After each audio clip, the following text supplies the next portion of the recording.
Hello and welcome everybody back to another round of the Virtual Drift Championship. This is round 7. My name is Craig. With me as always is Tanner. What's going on, dude?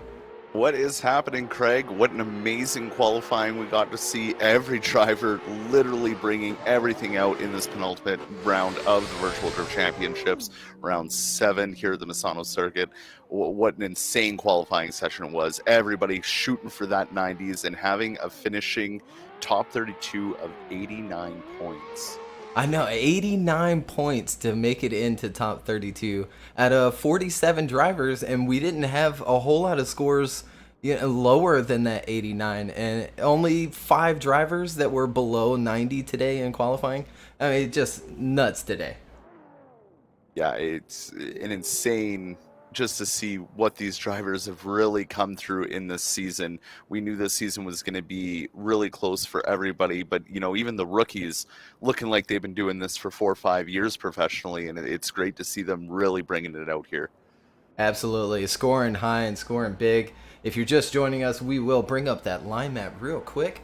Start of the course at the bottom right-hand corner of your screen with that long run-up that the drivers get today. And staying on power through their initiation here. No decel zone. On that first clip there, clip 1, your first outside zone. Then hanging out wide through turn 1 and tucking back in for your first inside clip at clip 2.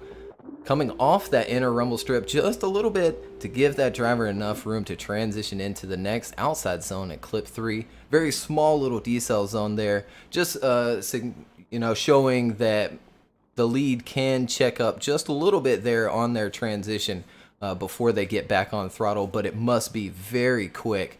Just a nice little set in if needed for that clip 3, and then back down into clip 4 for your next inside clip, back out to clip 5 for your next outside zone, and then last and final transition for clip 6, your last and final outside zone. And again, a very small little decel there to show that those chase drivers need to give room for the lead to make their transition set in real nice and get back on throttle. But again, lead must do it very, very quickly. So, a tricky course, but the drivers took it down in qualifying. Again, 89 being the lowest score there in qualifying. Yeah, it definitely sure was. But we're here, 4 battles, 32 drivers, down to the 16, down to the grade 8, down to the best of 4, to the finals of the day. We're about to sit through it all. At the line right now is Mick Jeffrey in that Big Duck S14, coming out strong in qualifying, ending up getting the highest score of the day, a 95, getting chased down now by Tobias Thormodsen in that BMW. As they get off the line for the first battle here, the top 32 initiating in first, Mick Jeffrey, nice and wide, but here comes Tobias, giving him a tap in the front quarter panel, sending him out of drift. Tobias trying to stay in it. Now Mick Jeffrey reinitiating in to finish out this run, but that run is already one and done with that contact there, causing Mick to straighten out. Yeah, I think you're right there. An unfortunate contact right along inside clip 1. Here we go with the replay. Mick out front and being chased down by Tobias as they enter in. Mick has a nice gap. You see Tobias on a little bit lower line, comes in, just gives him that tap there in the front, sending Mick way offline. He has to reinitiate and get back into it. So again, unfortunate contact, and not in the I don't think in the place that we expected to have some contact. Yeah, it was one place where it was definitely kind of weird to see contact in that first little bit there. We thought maybe he would sync up and get right on the door, but just he kept pushing, maybe expecting Mick to transition a little earlier or something. But it's just showing the level that they're showing today. Yeah. And I believe, Mick using his comp timeout, I believe.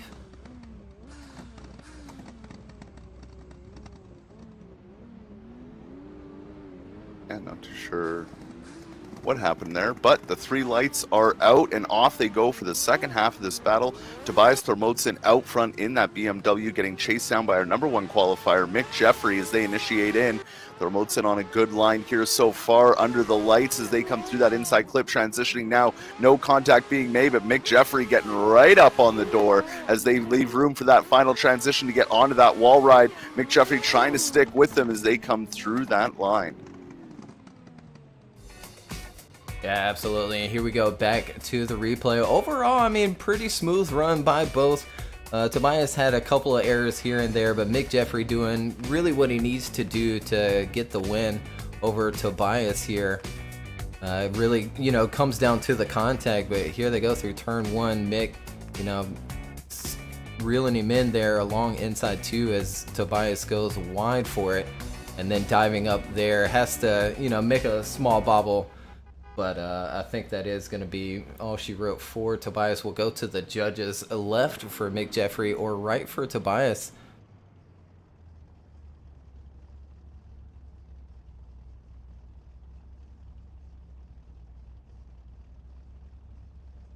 And there they go. Sliding left for Mick Jeffrey. He gets the win and moves on into the top 16. He'll face the winner of our next battle coming up.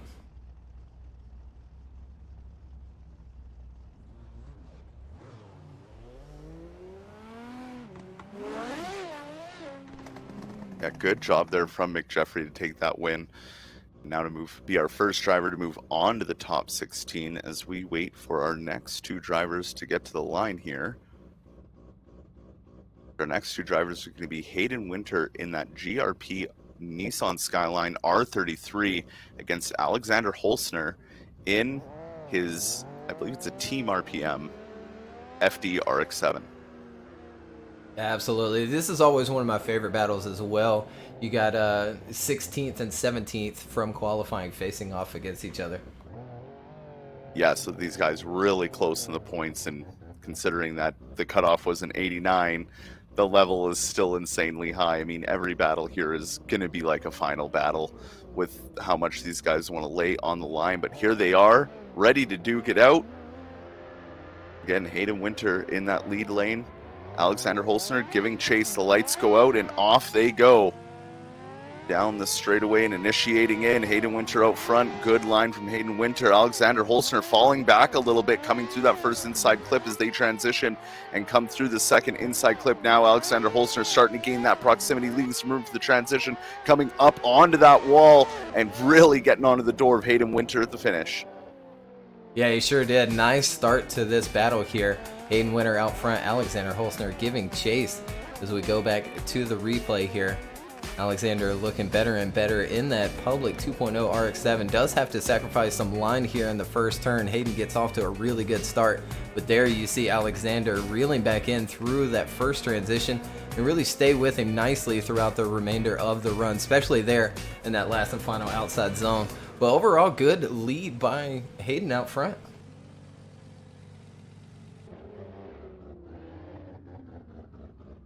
A good lead indeed, and now it's Alexander Holsner's turn to see how he gets on in the second half of this battle.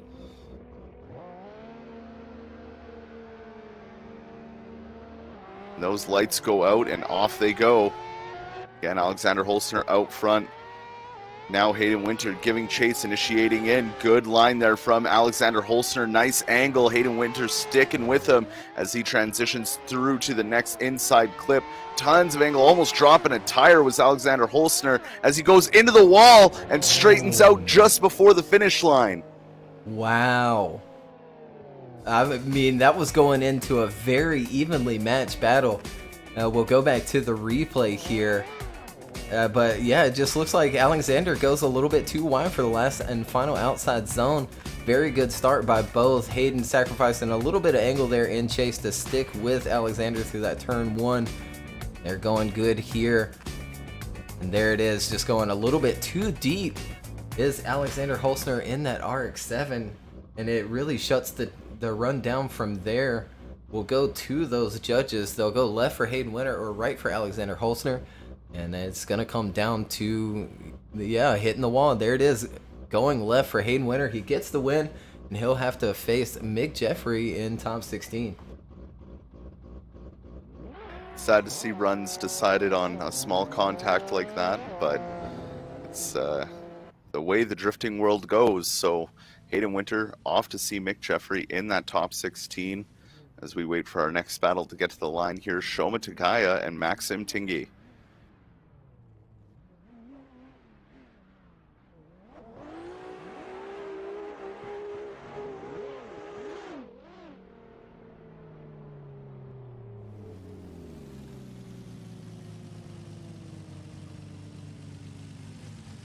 And here they are, Shoma Takaya in that Buy Now Japan 180SX, the S15 front end, and Maxime in his S15 as the three lights go out, and off they go. Clean start to both drivers as they come up this long run up before initiating into this high-speed outer zone. And look at the gap already from Shoma. Maxime trying to catching up to him here in the braking zone, but leaving enough room as they come through that second to last outer clip. But the proximity isn't there as Maxime tries to cut the line and get it back, but it not happening by the time they get to the end of the course. Yeah, absolutely. Shoma got off to a really good start here as we go back to the replay. This run-up can be tricky for the chase driver to stick with that lead and then enter in with them and hold that momentum through turn one. You see Maxime there in the chase position. Does a good job to reel him in by outside zone 2. But still, I mean, just couldn't really get there and get on to the door of Shoma Takaya. And Shoma had a good lead out front. Yeah, Shoma's lead was really solidified after that initiation, and Maxime just, tried to line cut, tried to do everything he could to get back into that proximity bubble, but just couldn't make it work. But now, Maxime's going to be out front, Shoma's going to be giving chase, the lights go out, and off they go one more time here. Initiating in, Maxime out front, good job through that first outer zone as they dive for that inside clip, but the proximity from Shoma is already showing out here as they transition to the next inside clip, going through the second to last outer zone, one last transition. Shoma needs to push up onto that door, which he does as they come across the line. Yeah, a very good second half to this battle. We'll go back to the replay. Maxime out front this time and does a really good job in this lead position, but Shoma stays with him with good proximity throughout the whole run. Now, a lot of left foot brake being applied there by that lead position across inside 1, and Shoma doing a really good job in the chase to not make any contact there. There you see Maxime filling that last and final outside zone. We'll go to those judges. They'll go left for Shoma Takaya or right for Maxime.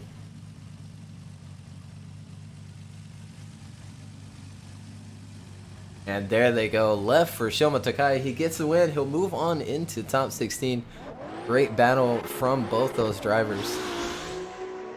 Yeah, Shoma just really showing out the aggression in that battle, really putting on a great lead line, and then just sticking it to the door Maxine there to earn his spot in the top 16. And now our next battle of the top 32, we have Russell Jones in his S14 against Kevin Stump in his NOS Energy Drink S14. The 3 lights go out, and away they go through the gate nice and clean.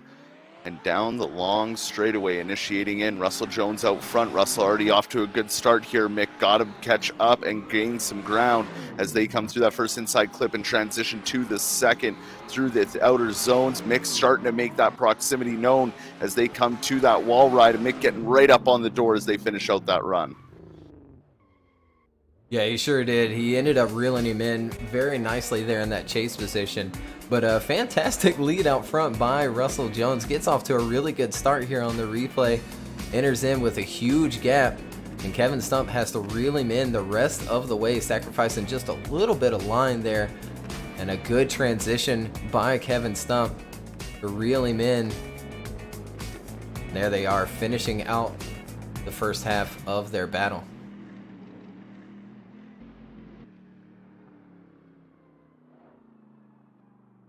And it seems like that initiation is catching a lot of these drivers out on the battles. Some of them are really speedy into it. Others are taking a more precautious way in. So going to have to just lay it all out on the line and go for it on the second half of the battle. Kevin Stump out front. Russell Jones giving chase now. Kevin initiates in, gets through that first outside zone beautifully, holding a nice line and angle. Some bobbling coming from behind there with Kevin. And an over-rotation from Kevin Stump, causing Russell Jones to go into his door, and that will shut down that run. Yeah, it sure will. We'll go back to the replay here. Again, Kevin out Stump, and as you said, it looks like he just over-rotates there on that first transition into outside zone 2. Here they go, down the run up. Nice initiation by both. Russell right there with him. Makes a small correction there. And yeah, Kevin just loading that front up. And it swings around on him. Over rotates, and that's going to be the end of that run. We'll go to the judges. They'll go left for Russell Jones or right for Kevin Stump. But I think it's safe to assume Russell Jones will get the win here.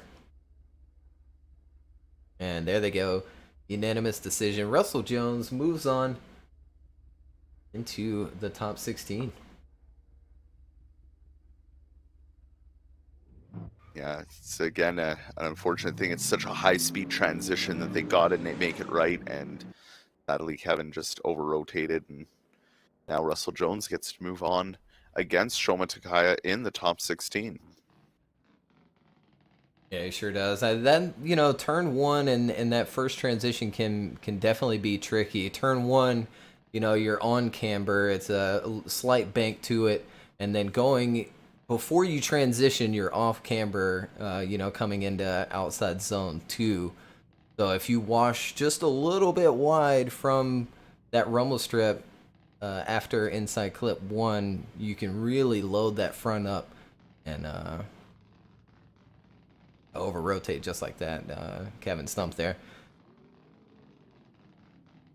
Yeah, send it right around, bring that front end in. But That's a tricky one to chase too. Yeah, really easy to do it in chase.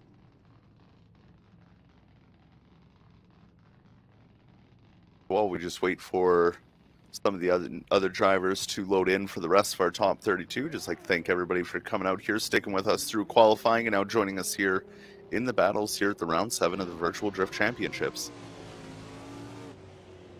Absolutely. We've got a fun battle coming up too. Pontus Jakobsen and Andreas Linnae will be up next. Yeah, it looks like they're just coming up to the line now. At least Andreas is just waiting on Pontus here. Again, both these drivers doing really good in qualifying. Andreas was looking really good during qualifying, so we'll see how their battles go. Again, Pontus Jakobsen in that FD RX-7, and Andreas Linnae in the Pixel Esports JZA90 Supra, initiating in out front. Pontus, good line and angle right off the bat. Trying to, almost pushing him around turn 1 is Andreas as they transition now to that outer inside clip 2 through the outer zone. Now onto the wall ride, but Pontus goes into the wall as well and straightens out before the end of his run. Yeah, another unfortunate one here. This time in the first half of this battle with Pontus Jakobsen and Andreas here. We go to the replay. Pontus out front, and everything went fairly smooth here. Andreas, you know, entering in a little awkward there. It takes him a while to get settled in as he goes around inside clip 3. Makes a dive here to inside clip 2. Good lead run out front by Pontus, but there he goes just a little bit too wide and puts his bumper into that last and final wall, and it straightens him out and shuts the run down. Well, let's hope no mistakes are made on the second half of this battle. Andreas now in the lead lane, Pontus ready to give chase. The 3 lights go out and off they go. The second half of this top 32 battle. Andreas getting ready to initiate in. Pontus on a lower line. Andreas looking really smooth out front, but Pontus almost pushing into the side of Andreas, causing him to straighten out. And Andreas just going to continue, or Pontus just going to keep going on the way it is, but that battle was over after that hit from Pontus into Andreas. Yeah, I think so. We'll go back to the replay here. Andreas out front in his A90 Supra. Nice initiation by Andreas. You see Pontus there on that lower line. Gets hit, tries to make the transition anyway and keep the run going. And there you see Pontus in the RX-7 make the pass, but that pass isn't really going to count, being that you know, he was only able to make the pass due to that contact. We'll pull up the judges. They'll go left for Pontus or right for Andreas. But there it is. Andreas is going to get the win. He'll move on into the top 16, and he'll face the winner of our next battle. And our next battle is already at the line. Rhys Tatterson in the Pro Drift Academy S15 against Choir Bentley Mauricia in his FC RX-7. Now, Rhys Tatterson is an amazing driver, and so is Mauricia. But Mauricia has been looking super settled in that FC, so it'll be exciting to see what he can do in this battle. And Rhys Tatterson was, again, looking fantastic in qualifying as always, so another great battle here ready to get underway. The 3 lights go out and off they go. Down the straightaway, Rhys Tatterson initiates in. Bentley right up to him, though, off the initiation, staying on that door, leaving the room for the transition. Rhys Tatterson getting through that next inside clip, starting to build a gap now onto Bentley as they transition to that wall wide. Bentley takes a more inside line to try and regain that proximity before coming across the line. Yeah, he sure did, and a fantastic lead run out front by Rhys Tatterson. Here we go to the replay. Rhys trying to chase him down in that RX-7, and again, looked very good in qualifying earlier, and looks good here in that chase position against Rhys. Very nice transition, and there is where Rhys starts to pull ahead and create a nice separation there. Mauricia jumping on an inside line and almost taking Rhys off track there after the finish line.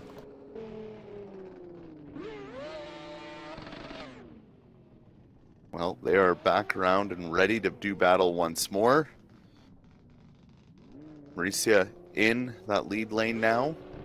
Beautiful little headlight design there from Mauricia as well. Just that nice strobe that goes from middle to side. That's kind of a nice little touch. As they come for the second half, their battle initiating in is Mauricia. We're coming right up on him. Not as close though, but Mauricia going really wide for that first inside clip, and Rhys Tatterson seeing it, slowing down, getting the car to angle. Now coming through the later half of the course, going into the wall is Bentley, but getting through the course clean.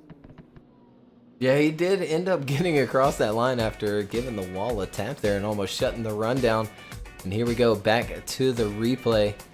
Again, as you said, Mauricia's car looking awesome here. I'm sure he's excited for this night round.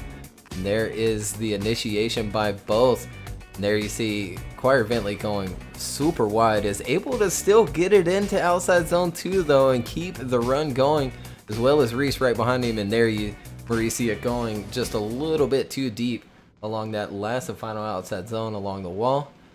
We'll go to those judges, left for Rhys or right for Bentley Mauricia. But I think Rhys is going to get the win here, and there it is, unanimous decision. He moves on and he'll face Andreas in the top 16. Good win there from Rhys Tatterson. We have our next battle up at the line in the D-Max S14 is Econ Pulesky.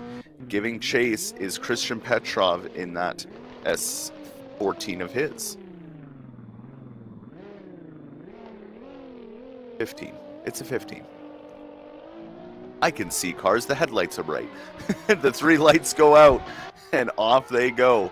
It is an S14. Initiating in is Econ Pulesky with a great start off the line, almost leaving Christian Petrov in the dust, but Christian catching up now on the transition as they come through that second to last outside zone, putting it up on the wall is Econ Pulesky and getting pushed through the corner from Christian Petrov. Yeah, good push there from Christian Petrov, putting a little bit of oomph in that chase position. We go back to the replay. Econ with a really good start here. I mean, just massive gap. But there you see Christian reeling him in and making a nice transition. Doesn't fill that outside zone 2, but does what he needs to do to stay with Econ out front on his really good lead run there.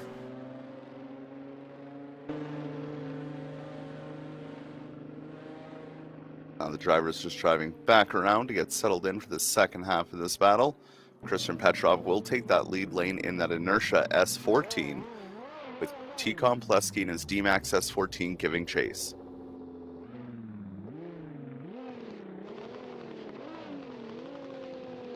As they wait for those 3 lights to go off. And off they go. Christian Petrov out front, Econ ready to give chase, initiating in. Nice and close right away is Econ onto the door of Christian as Christian adds a bit more angle to grab that inside clip, transitioning through the outer zone and through inside clip 2. Beautiful proximity from Econ here, but an awesome lead run from Christian Petrov as they finish out the run. Yes, sure was. We'll go back to the replay once more. Christian Petrov out front and doing a fantastic job as well. There they go, initiating in, Econ right there with him, mirroring that angle and line almost to perfection. Nice transition, dives down in for inside clip 2, filling the next outside zone, and then extremely deep into that last and final one there to finish out the second half of their battle. We'll go to the judges. They'll go left for Econ Pulesky or right for Christian Petrov. And there they go. Unanimous decision. Once again, Econ Pulesky will move forward into the top 16. And he'll face the winner of our next battle between Matthias Nordinga and Sarunas.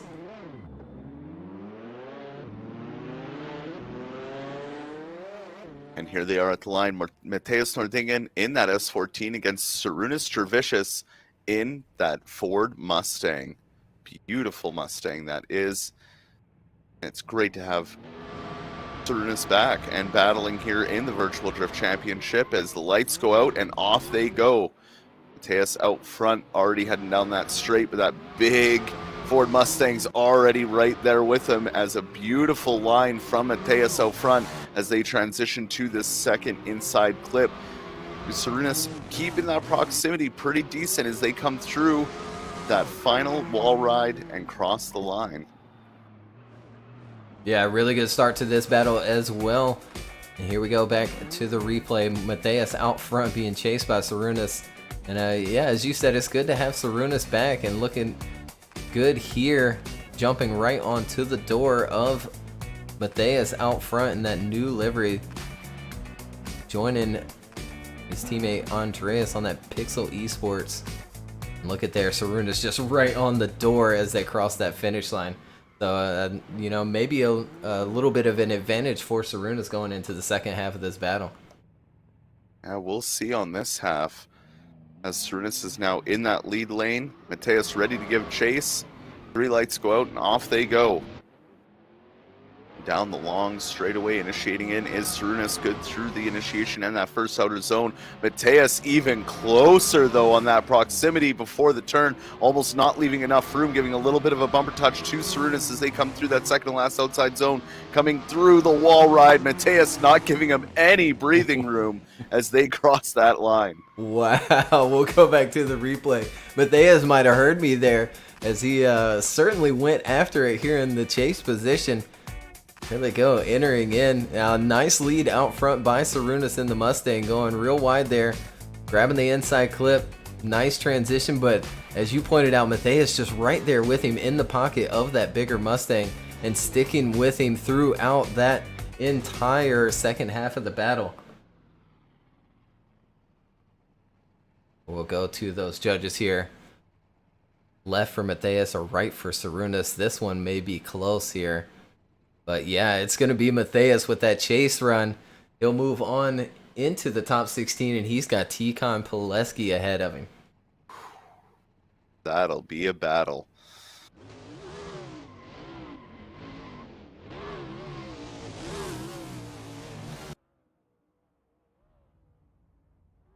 Oh, that's 2 groups down of top 32. You can't blink. You blink here, you're going to miss all the battles.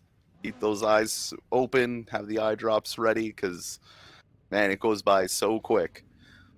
Yeah, it really can. You know, these past couple rounds really, and zooming through them, we're halfway done with top 32 already. And our next battle, Ericas Jerkis and Caleb Dauphine. Caleb making it back into the top 32. Just barely there in that 31 position. But he switched chassis, and now he's in that Aston Martin of Brian Garcia. Yeah, we have to hope that he's settled in this car, especially to go up against the likes of Ericas Jerkis, who's just been putting on a great show for everybody in that BMW.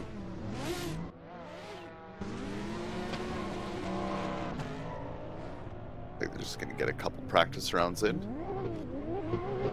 Yeah, I was curious as to what Caleb was doing there, pulling up. But yeah, we're waiting on staff member to get on in, so just gave him the go-ahead to get a couple of practice laps in.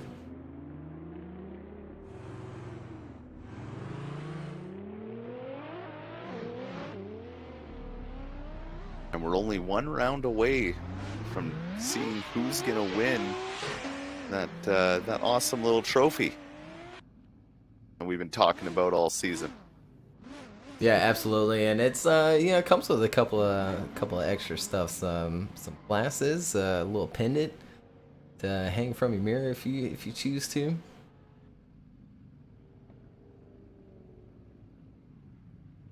Be posting about that later this week, but we could have a champion this round if it all works out. I believe we worked it down to Alan has to win the event and Econ has to go out before the Great 8, and it may come really close there to getting it, but I think they're ready to go here at the line.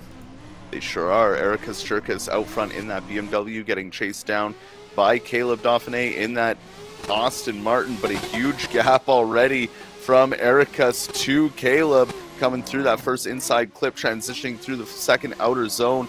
Looking good here is Ericus. They transition one final time to go up against the wall, and Caleb trying to get that proximity in, but just couldn't get it there. Yeah, I even think Caleb might have straightened out there in the chase position going into the wall in that last and final outside zone. We'll take a look at it here on the replay. As you pointed out, Ericus just got out to a really good start.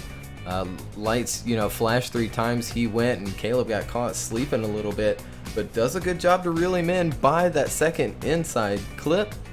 There they go, last and final transition, and there, going into the wall just a little bit there in that chase position, and possibly straightening out, but it looks like he kept it together.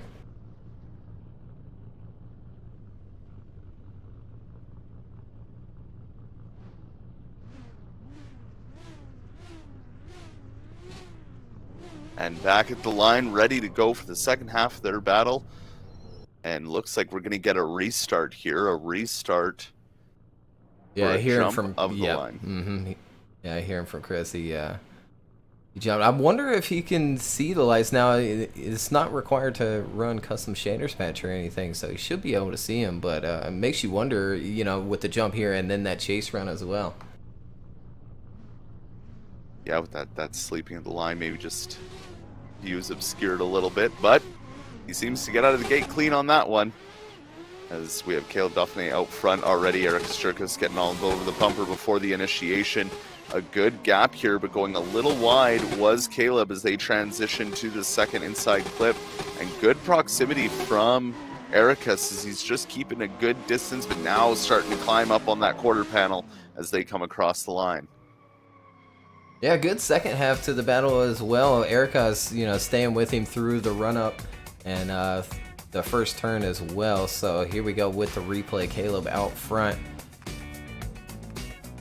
Good initiation in. Doesn't really set into a whole lot of angle and pulls a bit of a gap there, but goes wide for the inside clip, opening the door for Ericus in that chase position. Nice and final transition. And there they go across that final line. We'll go to those judges. They'll go left for Ericus Circus or right for Caleb Dauphine. And there they go. Another unanimous decision. Ericus Circus will move on into the top 16.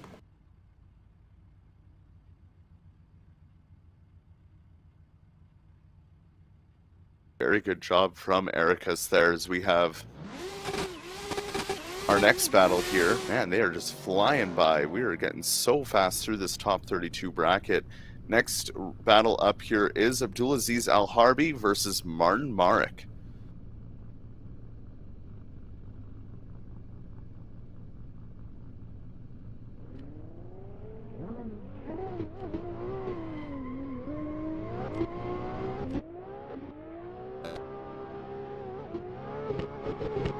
Al-Harbi, Martin Marrick's taken right close with him off the initiation through that first inside clip, transitioning now, getting right to it. Look at the proximity for Martin Marrick, leaving just enough room for that transition as they get up on that wall. Martin really pushing in that chase position to stay as close as he can to Abdulaziz. Yeah, he certainly did. Here we go with that replay. Abdulaziz out front. Martin Marrick trying to chase him down here. Sticks with him through the run-up and enters with him on just a little bit less angle. Does what he needs to stick with him. Nice transition as well. Right on the bumper is Martin. Both filling that outside zone and a nice and final transition along that wall ride. I think, pretty even here. A solid lead run out front. Martin stayed with him. Nothing crazy in the chase position, nothing crazy out front. So we'll see what happens here in the second half. Yeah, it was a very good battle there. And so now it's just going to come down to what can they do in the second half of the battle. Martin Mark out front, Abdulaziz Al-Harbi giving chase. Initiating in is Martin Marek, almost leaving Abdul a little bit there, not as close as Martin was on his chase run. Martin coming through that second inside clip. Now the gap starting to get a little closer down from Abdul as they come across that line. Yeah, good second half as well, but I don't know. Martin with that really good chase run and gap established in the turn one. As we go back to the replay here, good initiation, not setting to a whole lot of angle, but it does lead to a bit of a gap created. Nice transition across, goes a little wide there for that second inside clip, opening the door just a little bit for Abdulaziz. But Abdulaziz right there on that rear bumper as they cross that finish line. We'll go to those judges. Left for Abdulaziz or right for Martin Marek. Very close battle there, and there it is. Martin Marek will get the win, and he'll move on into the top 16 and face Jerkis Jerkis.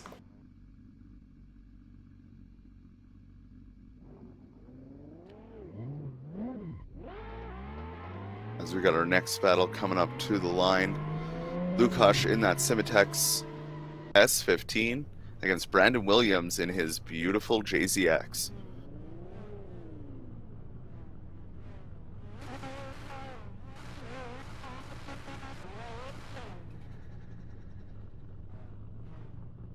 As they get situated at the line here and wait for those three lights to go out. And here we go. Lukash out front, Brandon giving chase, Lukash initiating in. Coming really early on that initiation, but Brandon trying to stick with him. Good angle and line there from Lukash out front. Brandon not keeping that proximity, having to take more of an inside line, trying to keep it with him. There's a good push to get up on the door of Lukash before crossing that line. Yeah, that almost ended really badly there as well. We'll go back to the replay. And some interesting stuff happening here. As you pointed out, Lukash entering in super early, and Brandon entering in on a really inside line, has to use a lot of left foot brake to try and get himself around that inside clip. He does manage to somewhat do it and then jump onto the door of Lukash in that lead position, as Lukash didn't really settle into the angle I think he wanted for that last and final outside zone.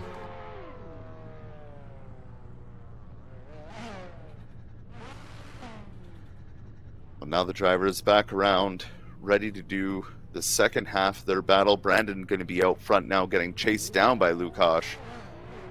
And we'll see what they can do, getting through the gate cleanly.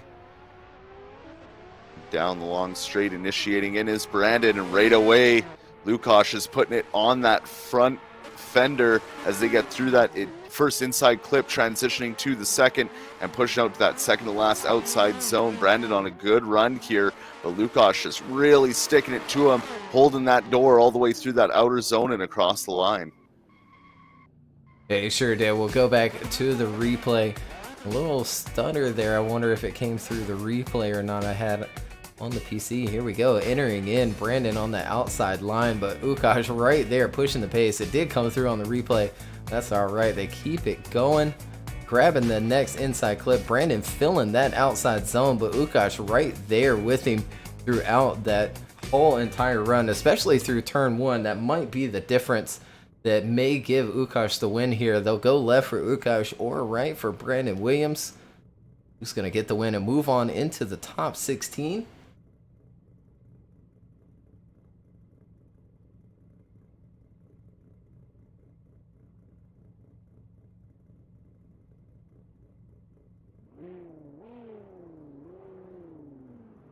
Taking their time here. Oh, and there they go. So Ed and Matt choose Lukash. Chris goes with a one more time, but that's enough to give the win to Lukash, and he'll move on into the top 16. Yeah, very good push from Lukash there. I mean, What an amazing drive from him. Just put the car exactly where he needed to be. Now we have our next battle coming up here. Oliver Eppinger in that JZ80 Supra against Marcus Lindquist in his 240SX.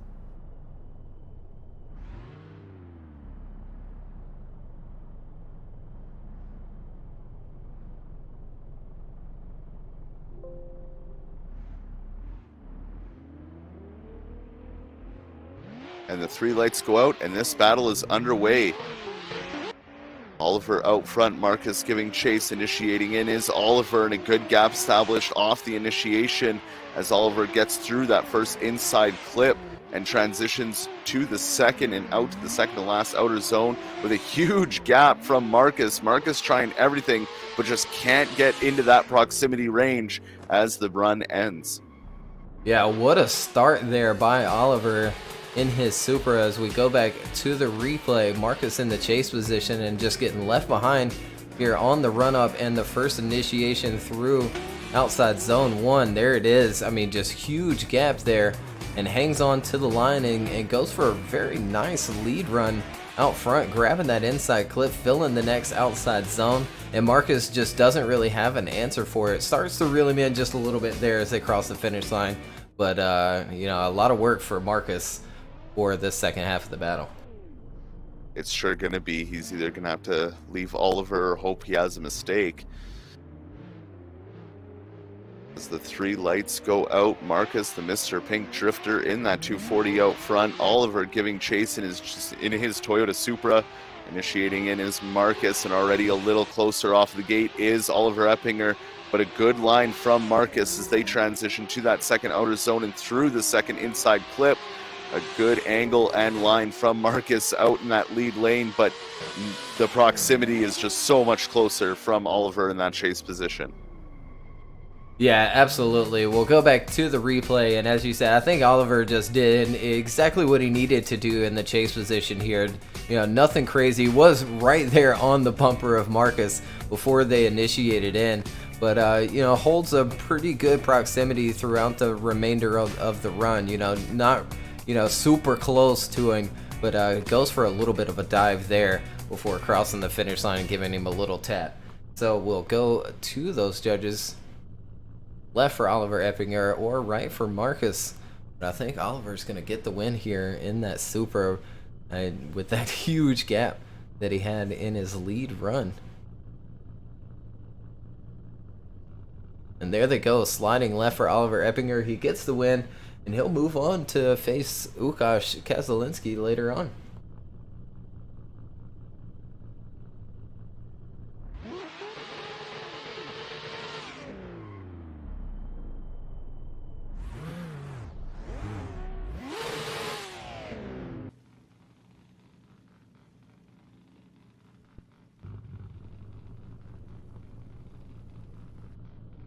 And Oliver getting the win and moving on after qualifying 10th position earlier today. Next up, we've got Stephen Hatcher and Lazam. Yeah, that's going to be a great battle to see here. Stephen really on point on this track this round, so it'll be great to see him, especially against Lazam as well, who's doing so well during qualifying. Yeah, absolutely. And they are just taking a couple of practice runs as it's a new group and our last and final group of top 32, so we're almost through top 32 already. And thank you everyone for tuning in today.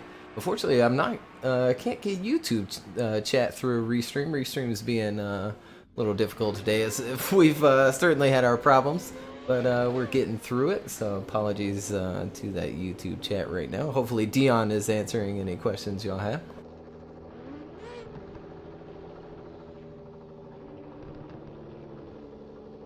And one of the guys in the Facebook chat was saying he's streaming us from the ER, so either we hope you're well or hope you're a worker. Either which way, Right. we hope you're well. But that is commitment, and we appreciate that. Absolutely. It's crazy. So we just wait for... Oh, are we seeing a buy run from Stephen Hatcher? I think we are. We are. A buy run from Stephen Hatcher here. because Lizam could not connect to the servers, so Steven just having some fun on his little run here, showing off in that RX-8 and destroying his limiter, making sure those Doritos are firing away.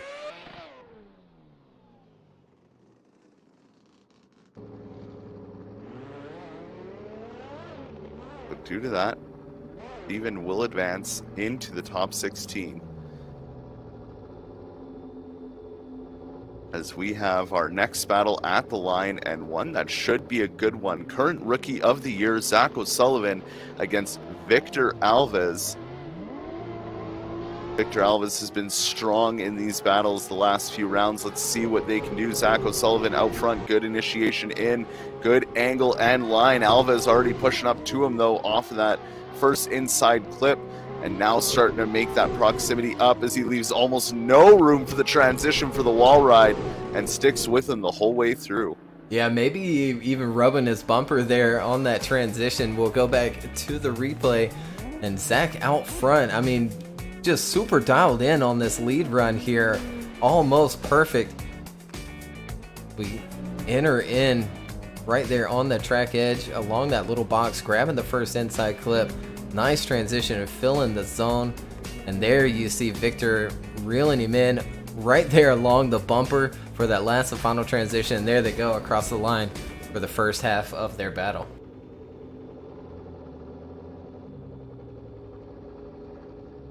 And now for the second half, and flipped around, Victor Alves in that lead lane, Zach O'Sullivan ready to give chase.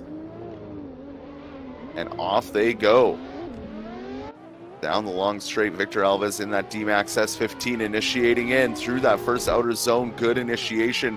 Zach already getting up onto that door. Victor Alves, though, as they transition through that second outer zone, through the inside clip, coming near the end here. Look at the proximity from Zach, as Alves wasn't as deep as he could have been in that final outer zone. Yeah, it looks like he actually set in there maybe a little too deep and bumped the wall and knocked him out just a little bit. Here we go to the replay. Victor out front in his S15 and certainly being chased down by Zach O'Sullivan. A little gap here, but there's Zach jumping right onto the door and inside clip 1 and sticking with him into outside zone 3. And there they go. Yeah, just a little bit too deep there from Victor Alves out front and bouncing off the wall just a little bit. And we'll go to the judges. Left for Zach O'Sullivan or right for Victor Alves. Both have been doing fantastic this season. And there it is. One more time from these drivers. We get to see them go just one more time here in the top 32. Oh, that's awesome. Our first one more time battle. We love it because it means more drifting for you guys at home. Absolutely, and the skill level between these two drivers are so evenly matched here. You know, in a way, it was almost expected for them to maybe go one more time. I think it's just really going to come down to the mistakes and who can, you know, come out almost perfect here. Exactly. They're going to have to button up anything that they got wrong in their first set of battle and now get it right on the one more time. Zach O'Sullivan initiating in. Victor Alves already right there, matching his angle through that first inside clip as they transition through the outer zone and through the second inside clip. Victor on an aggressive run, punting the back bumper of Zach O'Sullivan and not giving him any breathing room throughout the entirety of the course. Yeah, absolutely. Victor's really going after it this time in the first half of this one more time between these two. Zach out front here in the replay. Good initiation in right along that track edge. There you see Victor on a little bit shallower of a line, but gets right up onto the door. Great through inside clip 2 and out to outside zone 3. And there, as you pointed out, that tiny little bump on the rear bumper of Zach, sort of slowing down his transition a little bit out front.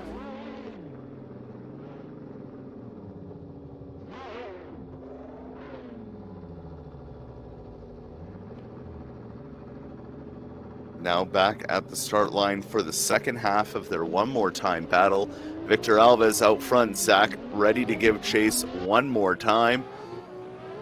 Down the straight they come. Initiating in is Victor Alves. A good initiation. Zach trying to do his best to get right up on there, though, as he leaves just enough room for that transition for that second inside clip. Coming through the second to last outside zone. Zach putting on the pressure as they come through that final outside zone. Yeah, they sure did. Here we go to the replay. Again, this time Victor out front. Really fast run there. That replay showing the lights going off. There they go, entering in. Victor with a little bit of a gap established once more. But Zach reeling him in the same sort of spot that he did in the first half of their two battles here. And there he is, reeling him back in for the last and final outside zone and across the finish line. So once again, very tight between these two drivers. But I don't know, maybe a little bit of edge to Victor Alves. We'll have to wait. We're not the judges. We'll wait on Chris, Ed, and Matt. They'll go left for Zach O'Sullivan and right for Victor. And look at they're going left for Zach O'Sullivan, and he gets the win. And I think it's just going to come down to that contact that Victor Alves had slowing Zach's transition down. Yeah, I can definitely see that being the reason for Zach O'Sullivan getting the win there. Is that's why they had the one more time battle, clean up some of the mistakes, and the one mistakes is the one that they get judged on. As we have our next battle. Yeah, Chris through Discord, that's literally exactly what it was, that contact there in that chase position from Victor. But as you said, yeah, on to the next one. Yeah, we're almost done here in the top 32. And this one here, Yuno Warninen in that big BMW against Kazuki Fukushi in his Celica GT4 as Yuno initiates in on a good line and good angle. Kazuki pushing to get up to that door of Yuna as they transition through that second inside clip, but a good little gap here. But now Kazuki's starting to put that pressure on through that final outside clip. Yeah, you sure did. Here we go back to that replay. Yuna out front, being chased down by Kazuki Fukushi. And super bright lights from Kazuki there for a second, but it looks like he turned them off, thankfully. Not blinding Yuna there in the lead position, and Yuna doing a good job out front, as we saw him in qualifying as well. A little bit of a gap established, and there you see Kazuki making a huge dive in that chase position, almost shutting the run down and putting them both into the wall, but Yuna keeping it going, and they finish out the first half of their battle. And now back at the line, ready to go again. This time Kazuki Fukushi out front and Yuno Warninen giving chase. The three lights go out and off they go for the second half of their battle.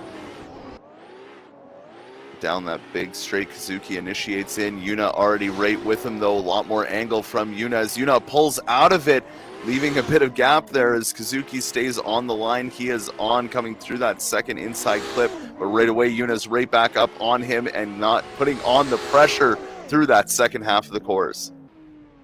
Yeah, Yuna certainly reeled him back in, but big mistake there in that chase position as we go back to the replay. Kazuki out front in his Celica being chased by Yuna's giant BMW. And here we go on initiation. You see Yuna over-rotate just a little bit, has to make a big correction there, and it looks like he's sort of rubber band there to make up the gap, and jumped right back onto the door of Kazuki. So an interesting one for the judges to pick out. But I think that's, going to come down to that big mistake there in that chase position. Here they go left for Yuna or right for Kazuki Fukushi. And their judges want to see him go one more time. Well, a good decision. We always like more drifting. So one more time between Yuno Warninen and Kazuki Fukushi. Probably just to clean up those runs, get it a little bit more dialed in.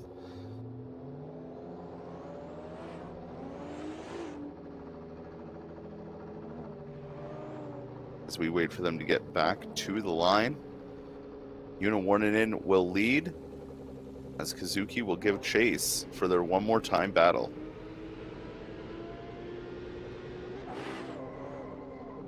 And off they go. Yuna out front. Suzuki giving chase as they initiate in through that first outer zone. Good proximity already from Fukushi. Yuna transitioning now to that second inside clip, and good proximity there from Fukushi as they come through that final outer zone and across the line. Yeah, I think a much better start to this battle here. As we go to the replay, Yuna out front. Suzuki giving chase. Good even run up here. Nice initiation, and Kazuki right there with him. Sacrificing just a little bit of angle there. Makes the transition just a little bit late and doesn't get that second outside zone. But there you see another final dive from Kazuki in that chase position, while Yuna had a pretty solid lead out front.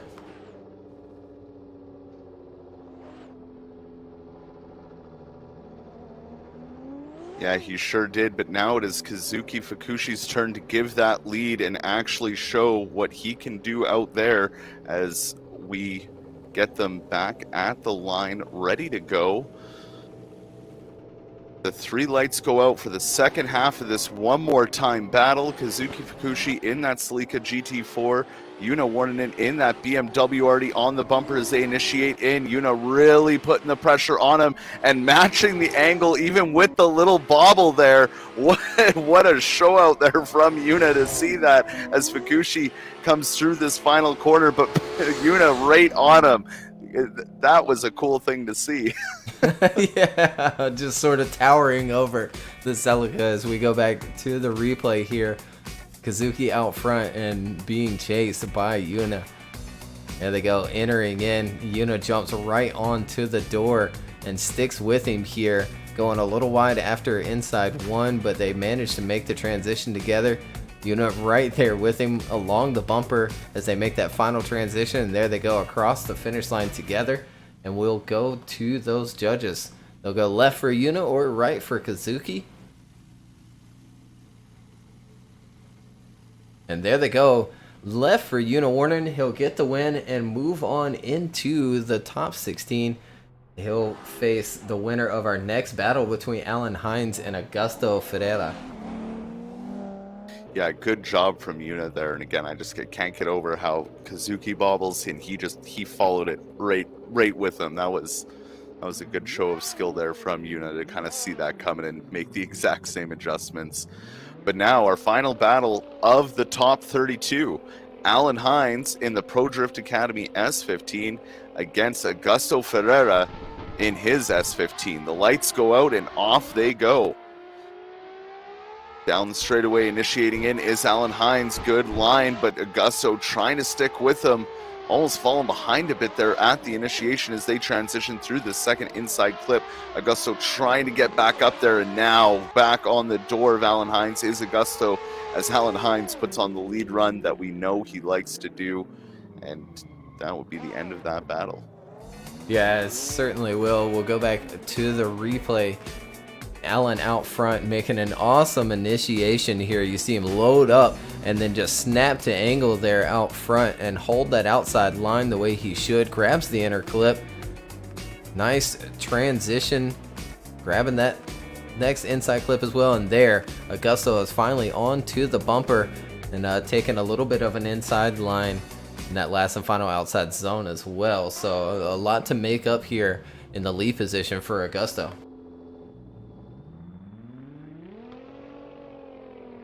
Yeah, Augusto's really going to have to give it his all on this lead run. And I mean, when you're going up against our current points leader, Alan Hines, you got to do everything you can. Augusto out front in his S15, getting chased down by Alan Hines. They initiate in.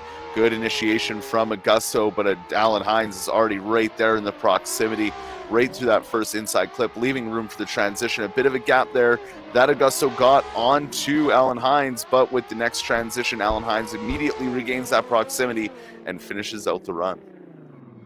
Yeah, overall, I mean, good showing from Augusto there in that lead position. But I think Alan does exactly what he needs to do in the chase. As we go back to the replay here, Augusto entering in. Very nice as well, holding a solid line, has to use a little bit of foot brake. Alan back there in that chase position, using a ton of it. Has to back off a lot for the transition, and there he is, jumping back onto the door for the last and final outside zone. Augusto looking back at him there, seeing where he's at. Here we go to the judges. Oh no, somehow we're missing Alan's little photo there. But they'll go left for Alan or right for Augusto. And there they go, left for Alan Hines. He'll get the win and move on into the top 16. And that's our last and final battle of top 32. And what a great 32 it was, and the bracket for the 16 looks even better.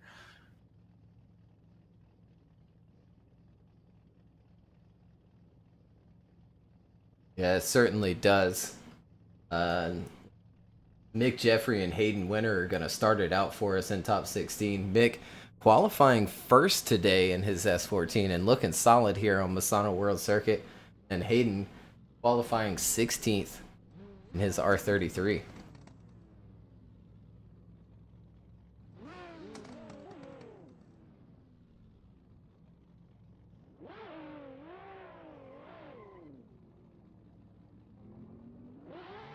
Just waiting on that first group of the top 16 to connect. Looks like my YouTube chat is working now on the restream, so hello everybody over at YouTube watching along.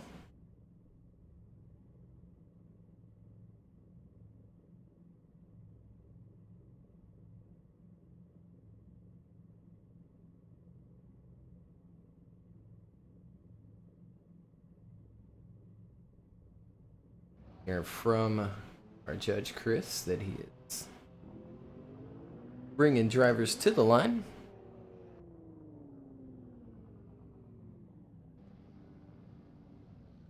And here they are. Our first battle of the top 16. Mick Jeffrey in that Big Duck Club S14 up against Hayden Winter in his R33 Nissan Skyline. The three lights go out and off they go.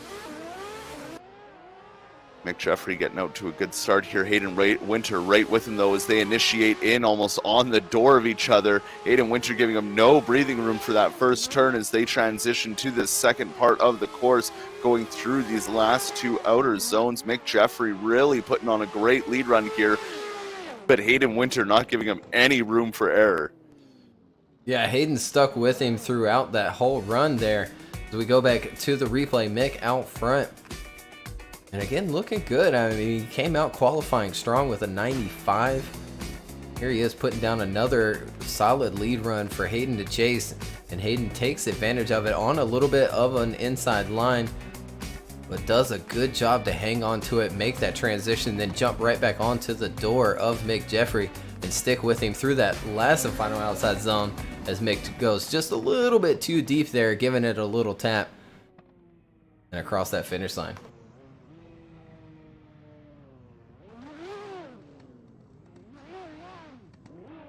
Now we have the second half of their top 16 battle.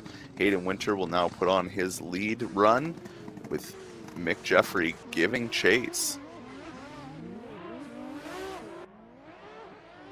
Here they come down the straight. Initiating in is Hayden Winter, but there's Mick Jeffrey right there with him as they come through that first inside clip. Transitioning now, almost leaving no room was Mick Jeffrey for that transition. Coming through that second to last outside zone, Mick is all over the door of Hayden Winter, pushing Hayden Winter into the wall at the last second there. Yeah, what a way to finish the second half of that battle. Here we go with the replay. Hayden out front, being chased by Mick Jeffrey. Mick doing a fantastic job here in the chase as well. Hayden out front looking very nice through turn one there. No corrections whatsoever. Nice transition that does look like there was a little bit of a bump, but it didn't really affect Hayden. It seemed to affect Mick just a little bit, but as you pointed out, that slight tap there before crossing the line still in that last and final outside zone for Mick. Here we go to the judges. Left for Mick Jeffrey or right for Hayden Winter. And there they go. Right for Hayden Winter. It's going to come down to that contact in the chase position from Mick Jeffrey. And Hayden's going to move forward into the top 8.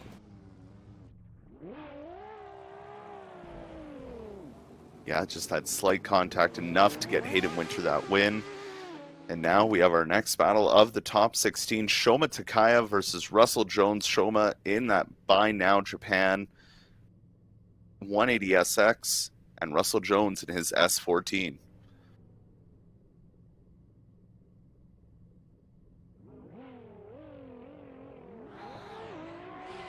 And off they go. Down the straight comes Shoma Takaya with Russell Jones right behind him, and initiating in is Shoma, and a good initiation from Shoma as he dives towards that first inside clip, but Russell Jones starting to put on the pressure as they transition through that next inside clip. A bit of a gap there through those last two clips, and into the wall goes Russell Jones, spinning out and finishing out the course is Shoma Takaya. Yeah, an unfortunate one to see there in that chase position from Russell Jones. Here we go with the replay. Shoma out front, and Shoma just looks so settled into this course here. He enters in and right there on that track edge holds the correct line. Very small corrections out front. Good transition, just a little bit late, but hangs on to it, grabs that inner clip, and here we see Russell just going a little bit too deep there as he sets into that final wall run, and it certainly shuts his run down. Yeah, it sure did, and let's hope he can do better in his lead run and not crash out into a wall.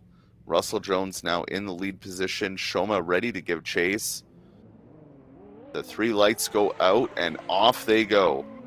Second half, of their top 16 battle. Russell Jones initiating in, Shoma right there with them as they come down through turn one into that first inside clip. Good proximity here from Shoma as he tries to put it right up on the quarter panel of Russell Jones's S14 as they transition one last time and cross that line. Yeah, Shoma washing out just a little bit there after that first transition into outside zone 2. We'll take a look at it here in the replay. Russell out front, leading Shoma through the course. Russell initiates and doesn't really set into a whole lot of angle, pours it on there, makes this transition, and you got to be careful as a chase driver when you make a dive there. You got to dive down towards the inside. Shoma washes just a little bit, goes wide, but does a good job to hang on to it and then jump back onto the door of Russell Jones. I think it is still going to be enough to get the win here after Russell Jones goes a little bit deep in the first half of their battle in that chase position and shutting the run down. There they go, left for Shoma Takaya. He's going to get the win, and he'll move on to face Hayden Winter in the top 8.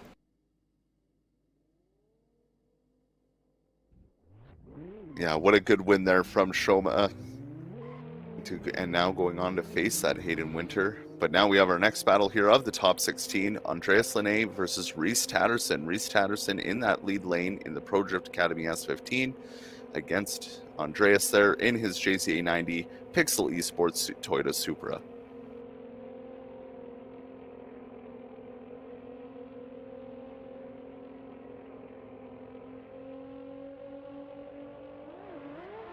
And the lights go out and off they go. Rhys Tatterson out front. Good initiation so far, but there's Andreas already trying to close up the door on Rhys Tatterson as they transition through that next outer zone and the inside clip. Good proximity here from Andreas onto Rhys as they come through that wall ride and across the line.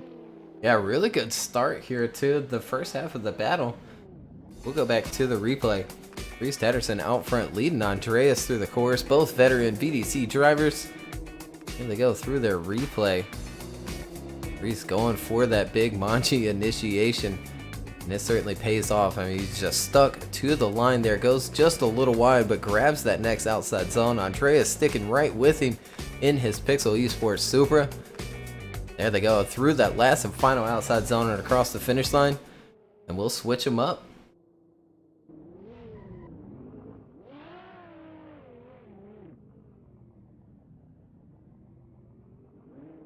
And now back at the line, Andreas Linnae ready to give his lead run while getting chased down by Rhys Tatterson. The lights go out in the second half of their battle. is now on as they initiate in. Andreas out front, good initiation, but Rhys just that little bit closer as Andreas grabs that inside clip beautifully and transitions for the next one, washing out wide though, but Rhys Tatterson holds it together and sticks with Andreas all the way to the end there. Oh yeah, run almost got shut down again there. Here we go to the replay. Andreas out front being chased by Rhys, and Rhys does a fantastic job here. Now you can't take much away from Andreas with this great lead run, but he does wash wide for that first inside clip. Here they go through turn one. Rhys right there with him. Nice transition by both, but Andreas washing just a little wide for that inside clip, opening the door for Rhys. And there it is, just a little bit too deep as well in that last and final outside zone. Almost straightening up Andreas, but they keep it going. And we'll go to those judges, left for Rhys Tatterson or right for Andreas.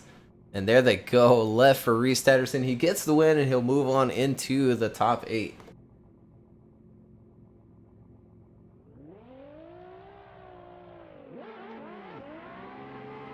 Great show there from Rhys Tatterson, as we already have our next battle at the line ready to go.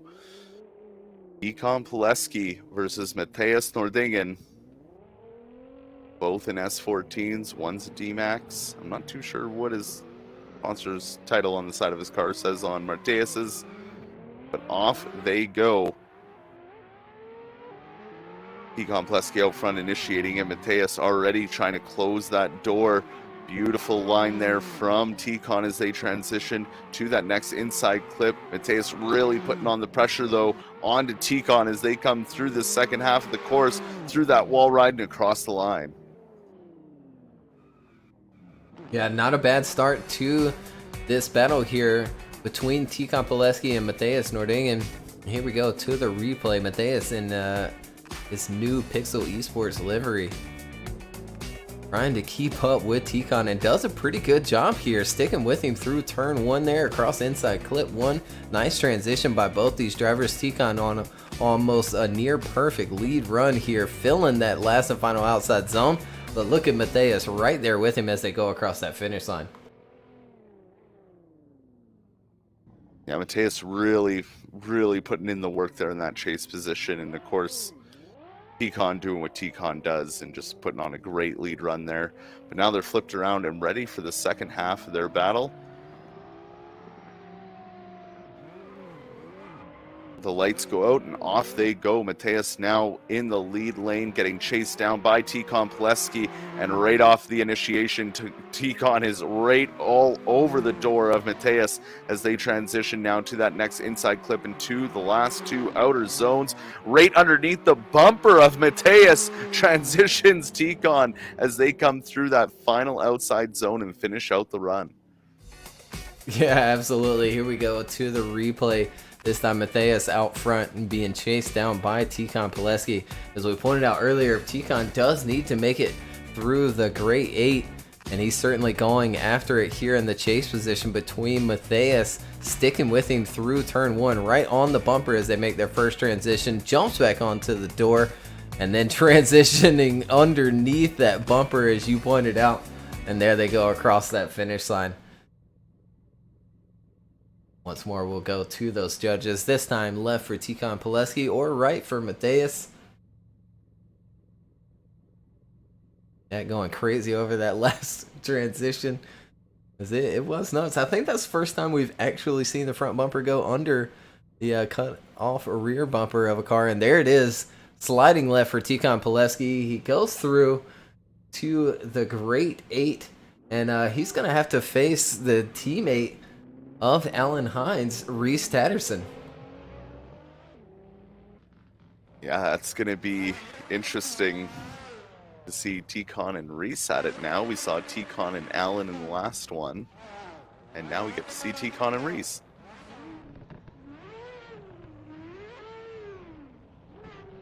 You certainly will, and that's the first half of top 16 done. And look at there, and the next group already loading in, coming up to the line, Ericas, Jerkis, and Martin Marrick. Yeah, Ericas, Strikus in his BMW, Martin Marrick in his S14.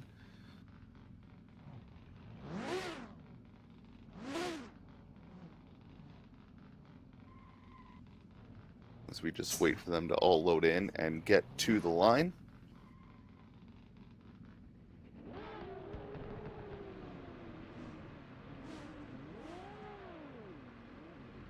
Yep, a couple of people in chat a little confused by Ticon's flag, but yes, he's from Belarus, and they have, I guess right now, 2 different flags. We went with the one that he applied to his car.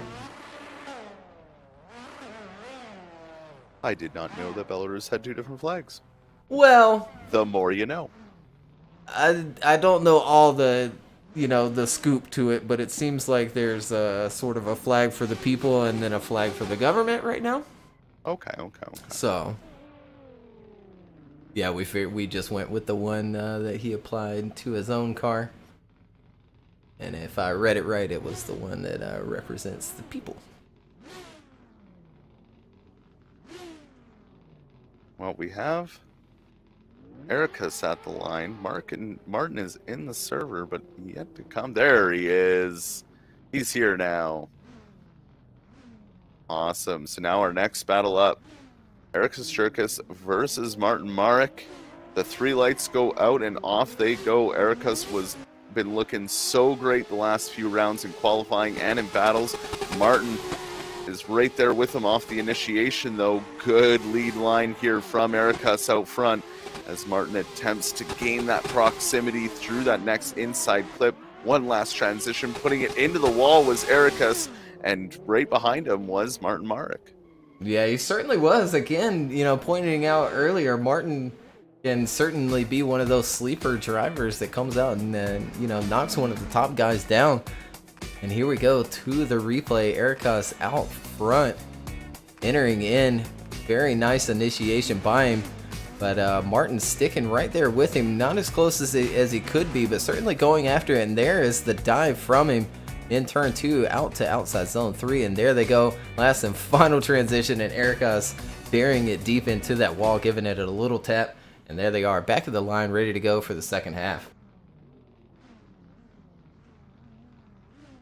They sure are. Martin Marrick ready to give his lead run here and have Ericus Circus chase him down.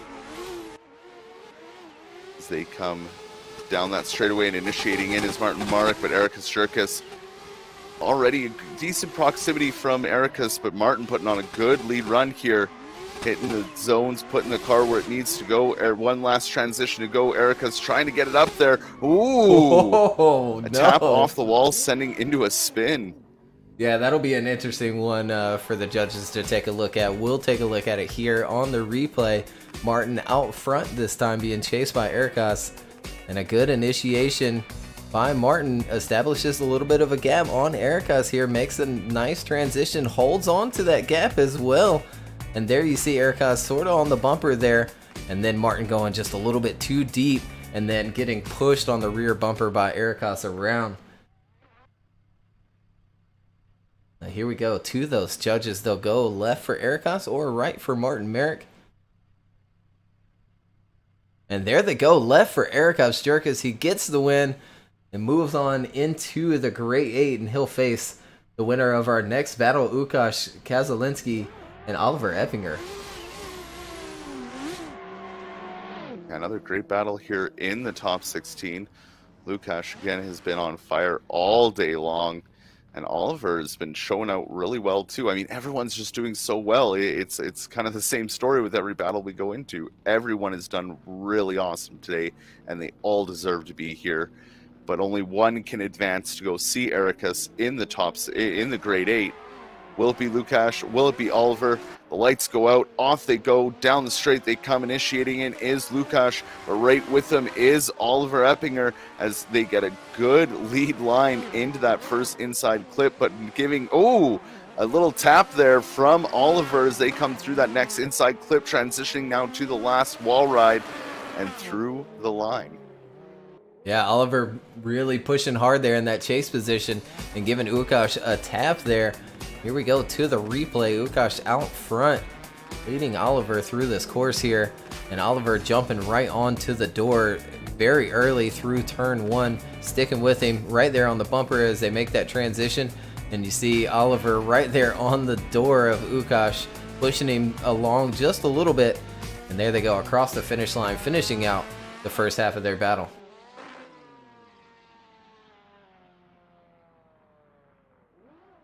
As they make their way back to the start line, get ready for that second half. Oliver Eppinger now in the lead lane, giving chase is Lukasz. As the three lights go out and the second half of the battle is underway. A good start here from Oliver out front, but Lukasz already keeping a good proximity as they come through that first outer zone and into the first inside clip. Transitioning now is Oliver. What a good run Oliver is having here. Lukasz trying to get that proximity and get close to that door, which he manages to do right at the end. Yeah, once again, Lukasz looking really nice here in this round. We go back to the replay. Oliver Eppinger out front in his Supra being chased down by Lukasz in that new S15. Entering in on a very nice line as Oliver Eppinger grabbing that first inside clip. Lukasz trying to stick with him. He does just that, sacrificing just a little bit of angle there in that chase position, but doing what he needs to stick with Oliver in that lead. So we'll go to the judges. I think this could really go either way as you had that little bit of contact from Oliver in that chase position. There it goes. Oliver Eppinger will get the win, and he'll move on to face Jerkis later on in that top 8. Good job from Oliver there, taking out Lukasz. I'm sure he'll be really excited about going up against Jerkis as we have our next battle already at the line. Stephen Hatcher in that RX-8 against current Rookie of the Year, Zach O'Sullivan in his S13.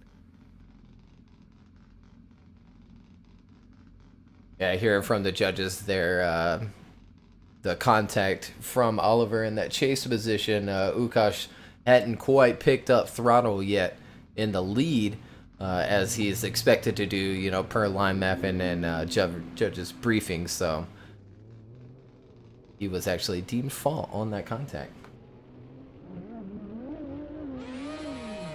And here we go for this second to last top 16 battle. Stephen Hatcher out front in that rotary powered RX-8, but look at the dive there from Zach in that chase position, really sticking it to Stephen Hatcher here as they transition onto this wall ride, and right on the door is Zach O'Sullivan through to the finish. Yeah, Zach doing a good job in that chase position to stick with Stephen, as we know Stephen can be fast through these courses in that RX-8. Just burning him down the straight there, entering in nicely. Zach on a little bit further inside line, doing what he needs to stick with Stephen. Great transition by both of them. Zach jumping right back onto the door, gives enough room for Stephen to make that transition, and then Stephen just super deep into that last and final wall ride to finish out the first half of their battle. And now they're on the second half. Zach O'Sullivan in that lead lane. Stephen Hatcher ready to give chase as they wait for those three lights to go out so they can get underway. Burning up the tires like always is Stephen Hatcher off that line. Good initiation from Zach, almost leaving Stephen Hatcher at those first two clips. A little hiccup there from Stephen Hatcher in the chase position. Zach O'Sullivan just doing what he needs to do and putting the car where it needs to go. And again, going into the wall is Stephen Hatcher and spinning out just as he crosses the line. Yeah, going a little bit too deep there in that chase position, trying to make up the gap that Zach had on Stephen. And you see the gap established right there in the run-up. Stephen not being able to put down the grip he wants to in that RX-8 on the run-up. And there you see Stephen on a little bit inside line there along outside 2. There he jumps onto the door, gives a little tap, goes a little deep, and really shuts his run down. So we'll go to those judges, but I think Zach is going to get the win here over Stephen Hatcher. They'll go left for Stephen or right for Zach.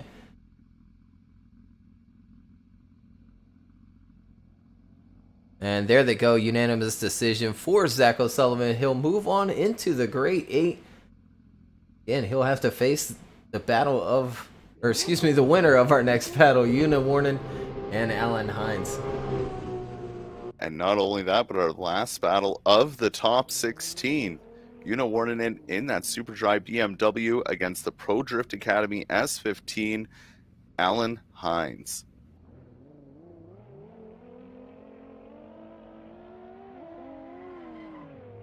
And off they go through the start gate and down that straightaway. Already over the back bumper is Alan Hines. They initiate in.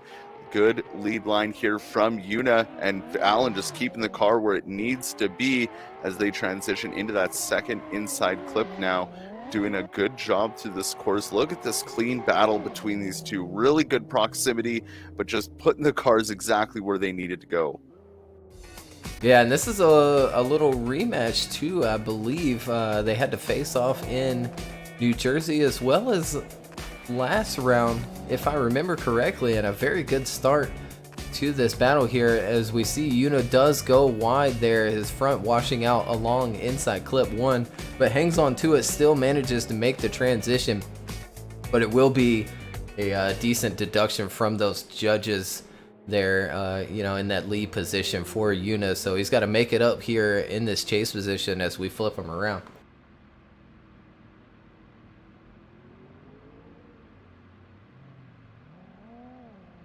And now back at the line they are. Alan Hines in that lead position. Una Warninen ready to give chase. And here they go. Down the straightaway, initiating in is Alan Hines. Una Warninen right there with him, though, as they come through this first inside clip. Good job here from both drivers. Alan Hines on an amazing lead line, but look at that proximity through that second inside clip from Una as he pushes right up onto Alan Hines through that final turn. Oh man, that dive along Alan's door there after that first transition was insane. And here we go with the replay. Alan Hines out front and initiating in. Right there onto the door is Una, and here we go with that transition and then jump right onto the door. No contact whatsoever there, sticks with him, gives enough room for the transition there. It gives him a little tap with his rear bumper along that last and final outside zone. So here we go to the judges here. Again, Alan's photo not showing up there for his car is unfortunate, but we'll get that sorted. But they'll go left for Una or right for Alan Hines. Going to get the win here. Una certainly going after it in that chase position, but did have the mistake in his lead. And look at there, judges want to see him go one more time. And that's just what we'll get. And what a one more time battle this is going to be. I mean, Una's such a dialed-in driver in that BMW, and he's been doing so well all season. And Alan Hines, you know, he's always great in those lead runs, just putting the car exactly where it needs to go.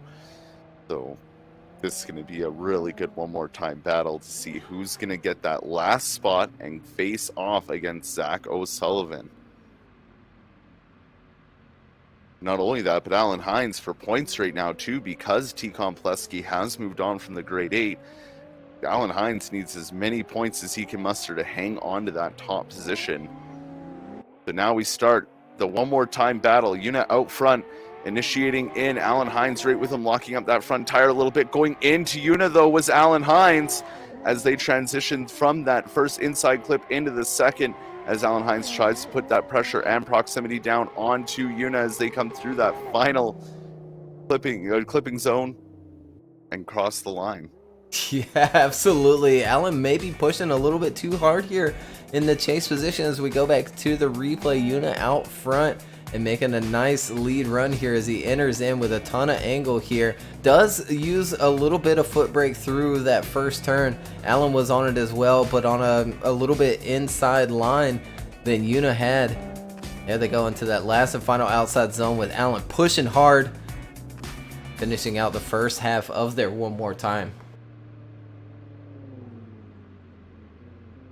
It's going to be an interesting end to see who will move on from this final battle of the top 16. Had to think about that there. Had a little bit of a brain malfunction. That's okay. We're back. Hit the restart button. We're here. I mean, we are flying through the event, though. We are. It's crazy how fast this is going today. Now Alan Hines ready to give his lead run with Una Warnen right behind him. Initiating in. There's Alan Hines on that nice line there. A little bit of a bobble from him, but Una trying to stick with him as Alan's is ripping through this course.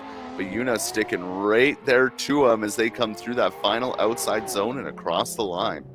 Yeah, absolutely. It looks like a little bit of rubber banding there from Una Warnen. I'm not sure if you got that, Tanner, but I certainly got it on mine. I wonder if the judges got it too. As we go back to the replay, Alan entering in on a very nice line. You see there the sort of rubber banding going on.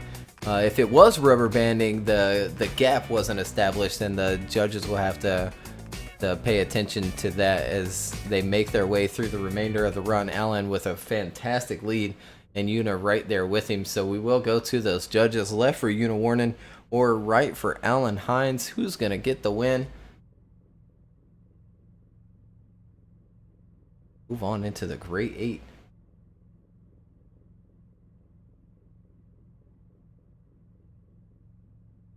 It's just going to come down to that contact. And I'm sure the judges are sitting there picking apart every little detail for those runs. Absolutely. We'll certainly have to get them on stream for this decision, unless it goes one more time again, which, is a big possibility. But, it's going to come down to the contact in the first run along that first turn. Una setting in with just a ton of angle, utilizing a little bit of left foot brake to hang on to it, and Alan being on that slightly inside line, really hammering down on his left foot brake and goes into Una very close to a shared fault situation almost. Yeah, it's a hard one to kind of call. It's gonna go one way or the other, but nope, it's gonna go right down the middle with another one more time. Wow, I think it's the second one more. It's been a long time since we've had a back-to-back one more time battle. Yeah, absolutely. I can't remember the last time that we had one here at the Virtual Drift Championship. But we're getting it here. Yeah, last battle of top 16. They're holding up the event, guys.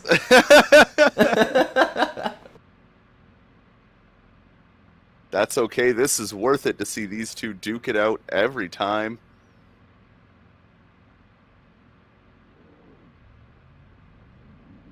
Alan's over there grabbing a quick drink before he comes up to the line. A little stressful for him. As we have Una Warnen for the second one more time battle in that chase position, or in the lead position in the Super Dry BMW in the Pro Drift Academy S15 of Alan Hines, ready to give chase. Down the straightaway they come. Initiating in is Una Warnen, and right with them is Alan Hines as they transition bumper to bumper through to the next inside clip. Good proximity Alan Hines is holding here as they come through that final wall ride and across the line. Yeah, really clean start to the second one more time here. As we go back to the replay, Una out front being chased down by Alan Hines. Once again, there they go down the run up here on the replay. Great initiation by both. Alan jumps right onto the door here, sticking with Una. Even after Una having a little bit of lag spikes, it can certainly put you on edge as a chase driver to stick with him.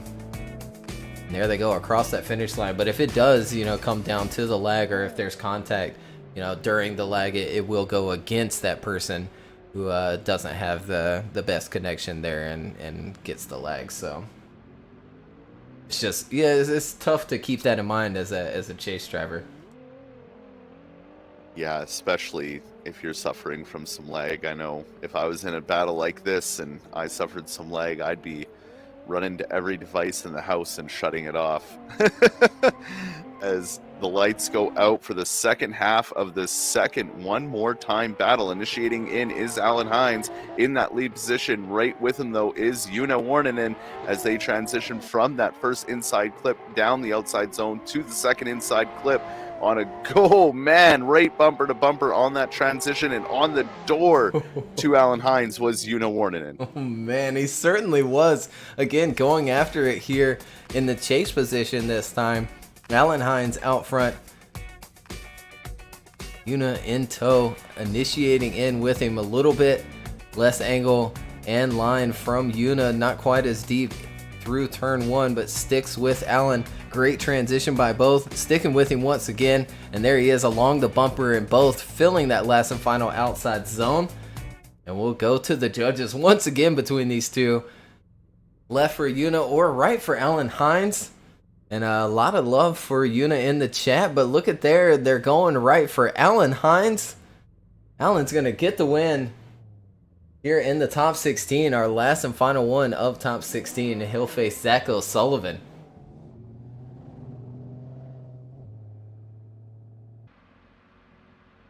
Yeah, what a crazy fight between these drivers. And I mean, looking at the two battles, seeing why Alan Hines might have gotten it there, you know, just a little bit closer in that proximity range. Yeah, absolutely. Let's see if we can get those judges on stream with us here to explain how Alan got away with that win here in the top 16 while we load in our next group of drivers.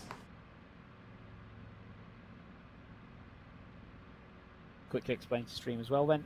The reason Alan got the win on that occasion is to do with the chase-to-chase position. In the lead-to-lead, they both do a really good job. Alan does drop a tyre coming off the back of clip 5, but that's a pretty minor deduction. It's one tyre off, in one place. On the reverse of this, in the chase-to-chase position, Alan is much more aggressive throughout the whole run, is much better matching angle, much better mirror of the lead run. On the reverse of this, there's a few little places where Una just drops just a tiny bit of proximity that Alan didn't do, whereas, as I said, on Alan's chase, he's much more aggressive, much more present throughout that whole chase run. Other than that, Una does have the slightly cleaner lead because he doesn't drop a tyre at clip 5, but other than that, there's not a lot in that. It is just purely in that chase-to-chase. As I said, it was Alan being that much more aggressive and being able to better mimic what the lead put down. Again, Alan does drop one tyre at clip 5, but that very, very minor deduction is not enough to overcome the fact that Una does not have as good a chase run throughout the rest of that chase. Yeah, good explanation from Chris there, and as he pointed out, and I have to agree, the chase run by Una there on that inside line through turn 1 is a big factor of it, and while Alan, matched the line and angle much better through the entirety of the course. But we're on to grade 8, and it's going to be Hayden Winter and Shoma Takaya. Shoma, just as soon as he said that, launches around the corner. I heard my name, I'm a-coming. Yeah, already to the grade 8. Only a few more battles left to go here before we get down to our final battle of the day of the Virtual Drift Championships, round 7 here at the Misano World Circuit. What a day it has been, and we can't wait to keep it going. So Shoma Takaya in the Buy Now Japan S15, 180SX with an S15 front end against Hayden Winter in that R33, initiating in. And look at that good initiation from Shoma, just like he's been doing all day long. Good transition, but there's Hayden Winter sticking it to him as they transition to this wall ride, and staying on the door was Hayden Winter. Yeah, he certainly was definitely going after it, but Shoma looking fantastic in the lead run once again here, really settled into this track. We go back to the replay here. Entering in, Hayden jumps onto an inside line, but uses his left foot brake to work himself back out to the outside line and get back where he needed to be, and then sticks with Shoma through the remainder of the run there, and across that finish line they both go.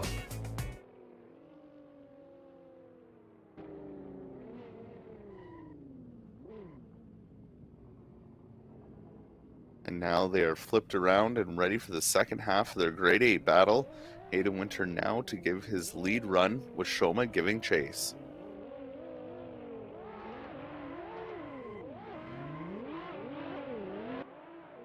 And off they go. Hayden Winter out front initiating in. Shoma right there with them off the initiation, though.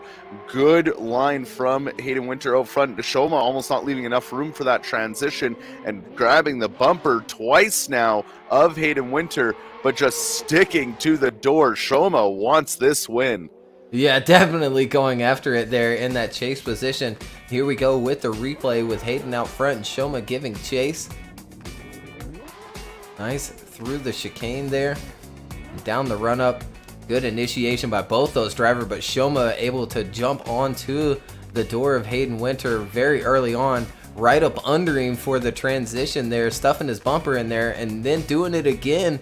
Hayden keeps it going, doesn't really affect him too much, and Shoma is able to make the transition as well. So we'll go to those judges, left for Shoma Takaya or right for Hayden Winter. Gonna see one of these in the top 4 either way, and there it is. Hayden Winter is gonna get the win. He's gonna move on into the final 4. Wow, congratulations to Hayden Winter for that win. Hearing Chris through the Discord to the drivers there, it came down to that contact in the chase position, just pushing a little bit too hard was Shoma Takaya giving contact.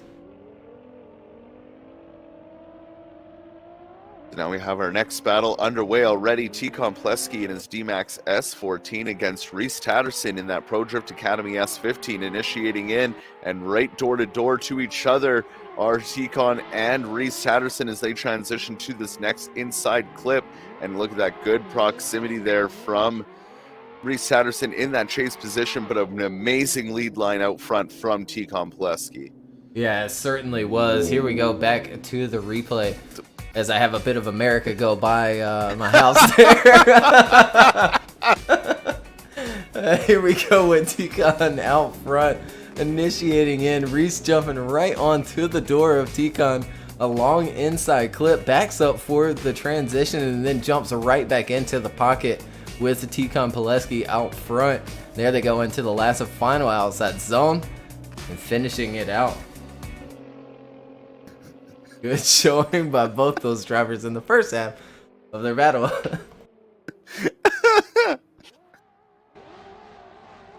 That was good. I was just going to say, it's just the realistic car sound mod. As we have them back around and ready for the second half of this battle. Rhys Tatterson in that lead position. Econ now going to give chase. Tatterson initiating in with Econ right beside him as they are touching wheels going through that first inside clip. Econ trying to get ready for that transition and leave the room for it. Great angle there from Rhys Tatterson as he flicks it into this last outside zone, but not giving him any breathing room is Econ Pulesky. Yeah, absolutely. As we go back to the replay here, Rhys out front, leading Econ through the course, and Econ just going after it. I mean, entered in almost before Rhys did, and then right on the door, sticks with him, drops back a little bit there, makes the transition anyway. Rhys pouring out a ton of angle in the lead position, especially into that last and final outside zone. And then they go across the line together, and we'll go to those judges. Chat going off. Econ on the left, or will they slide right for Rhys Tatterson? I still think it is definitely important for Econ to get the win here and move on so he can get some more points to close in the gap between him and Alan Hines in those championship points. Alan leading by 53.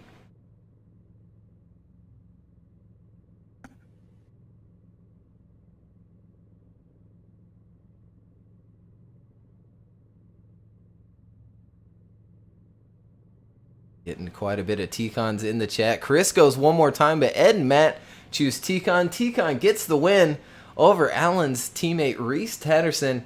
And we'll see Econ up against Hayden Winter in the final four. great job there from Econ. He has been on a tear there today. We have our next battle coming to the line. Strikus and Oliver Eppinger. Erica's in that beautiful BMW alongside Oliver in his Toyota Supra.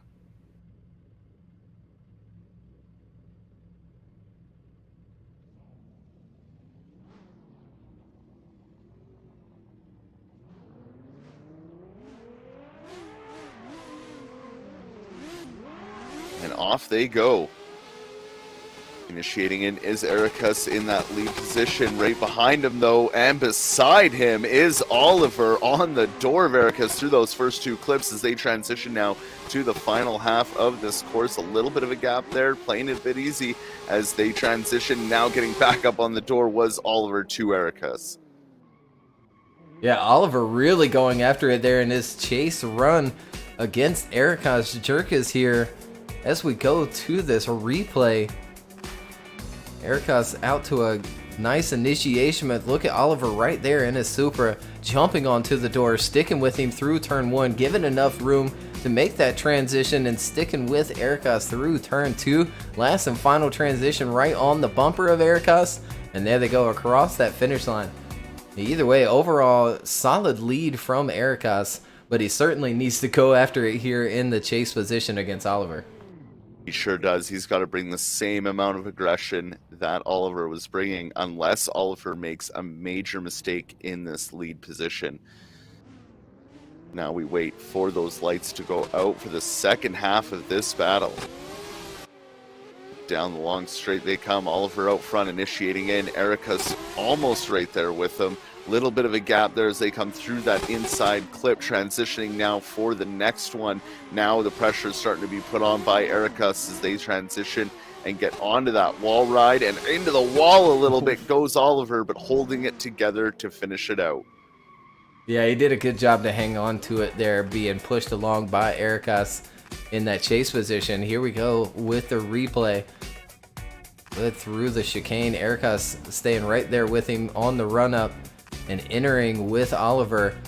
A little bit of a gap established there, but Ericus right there on the bumper as they make that first transition. Reels him in just a little bit there. Right again on the bumper. There's you know, that might have been actually a little mix between the two. Looks really close for Oliver hitting that wall first and then getting tapped by Ericus.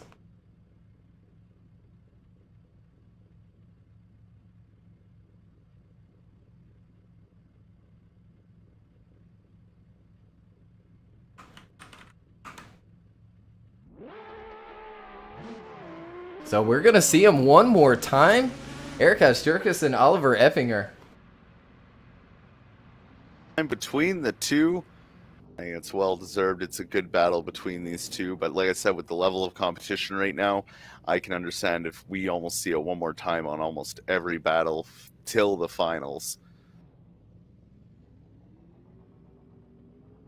Judges are looking for those small mistakes, and you don't want to make them. In the lead lane is Ericus getting chased down again by Oliver as they come down that straightaway and initiate in. Ericus out front.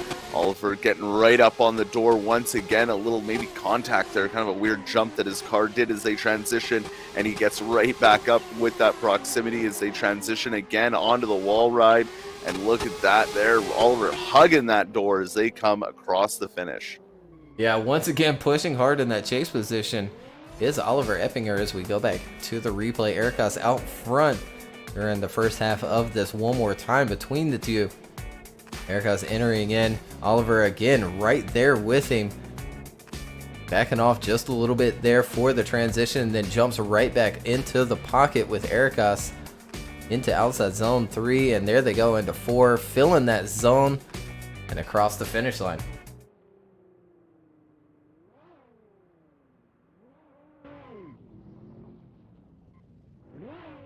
And now back at the line for the second half of this one more time battle. Oliver in the lead lane and Ericus ready to give chase. And the lights go out and off they go. Oliver out front initiating in. Ericus right behind him as they come through this first inside clip. Good proximity, washing a little wide was Ericus, but getting up onto that door as he's trying. Oliver's on a good lead run here as they come into that wall ride and cross that finish line. Yeah, Oliver certainly dialed in here with that Supra. As we go back to the replay, he's out front this time, being chased by Ericus Jerkis in the second half of their one more time. And he may just get the win here with this lead. As you see, Ericus right there with him through turn one, but washes a little bit wide after an inside clip, makes the transition, and then pulls a little bit of a gap here as Oliver out front. Ericus has to make up that space in the last and final outside zone. So we'll go to these judges. Left for Ericus Jerkis or right for Oliver Eppinger. Who's going to get the win and move on into the final four? It's going to be Oliver Eppinger. He moves on into the final four. And that has to be his highest, position that he's gotten so far here in the Virtual Drift Championship. Yeah, big congrats there to Oliver. You deserved that. Good push through that battle. Keep up the aggression. As we move on to our last battle of the Grade 8 and the deciding battle to see who will be up against Oliver in that final four. Will it be Alan Hines or will it be Rookie of the Year, Zach O'Sullivan? What a battle we're about to have here. Alan Hines in that Pro Drift Academy S15, the current points champion up against current Rookie of the Year, Zach O'Sullivan in his S13. The lights go out and off they go. Alan Hines in that lead lane. Zach O'Sullivan right behind him as they initiate in through that first outside zone. Zach already getting right up on the door of Alan Hines. They come through that first inside clip, transitioning through the next outside zone. The proximity from Zach is right up on the door of Alan Hines. They transition onto that wall run. No room for breathing is allowed as they come through that finish line. Oh, what a start to the first half of our last battle here in the top 8. Alan Hines and Zach O'Sullivan. Here we go with the replay. Alan out front and being chased by Zach, and Zach doing a fantastic job. Does enter in on a little bit of a shallower line, but falls into that pocket where he needs to be quickly, and then stays with Alan through the remainder of the run. But Alan putting down an exceptional lead run out front.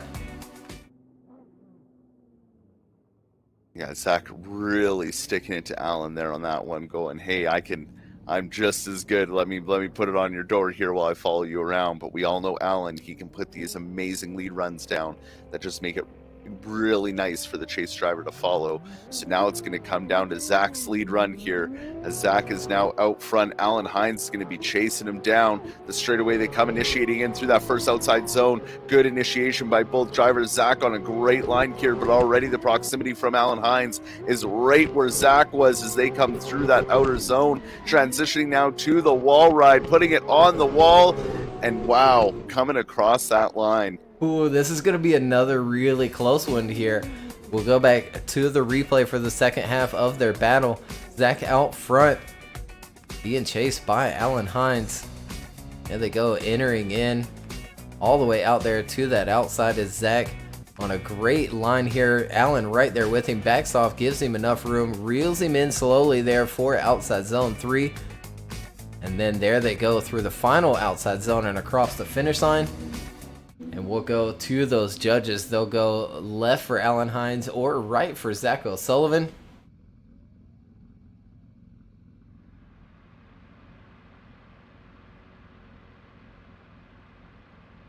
Again, gonna be a close one.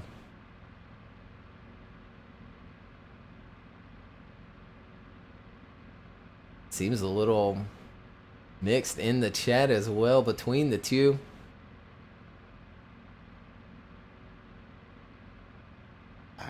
Bunch of one more times, yeah. A bunch of one more times. Even from my side of things, it's a hard call. They both drove exceptionally well. Yeah, they certainly did. And yeah, I think overall, like Alan, had the better lead. But Zach, I think, had the better chase.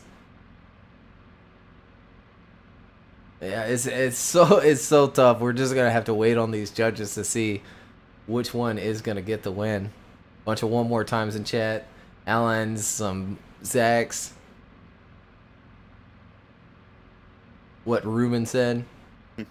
Well, while the judges are deliberating, I mean, they could always take their time to check out, this year's sponsor.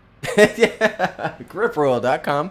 Go check them out if you're in the market for a new steering wheel. They have super high quality wheels. And Matt chooses Alan Hines, but Chris and Ed choose one more time, and we get to see these drivers go at it just one more time here in the Great 8.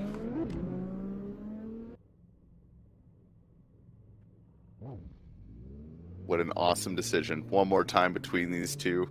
Oh, I can just picture the nerves that are probably on Zach right now. I was about to say, it really, puts the pressure on really both of the drivers here in competition, where you got to, face off against that other driver that is really good, and you got to be, on your A game. It definitely didn't come down to mistakes there. Well, I guess in a sense it came down to mistakes for them going one more time, but it wasn't like they double zeroed. They both, pushed extremely hard, and that's why we'll see them go at it one more time.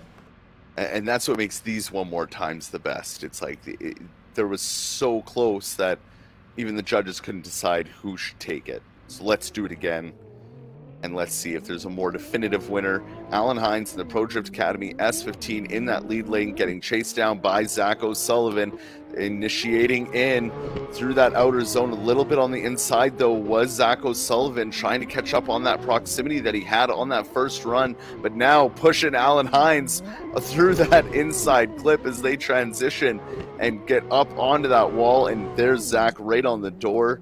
That contact, though, could be a deciding factor in the judge's decision. Yeah, absolutely. As we go to the replay here, I'm a little afraid of that as well. Zach, certainly going after him. He wants the win here, and he's pushing hard, but possibly a little bit too hard as you see him enter in on a little bit shallow of a line, has to work into it and fall into the pocket of Alan Hines' door. Makes a good transition there, bumps Alan just a couple of times. Great last and final transition, but as you see there in that chase position, Zach not quite filling that last and final outside zone, and we'll send him back to the line and switch him up. Yeah, they're just getting here and rolling up as Zach O'Sullivan takes position in that lead lane, and Alan Hines gets ready to do chase.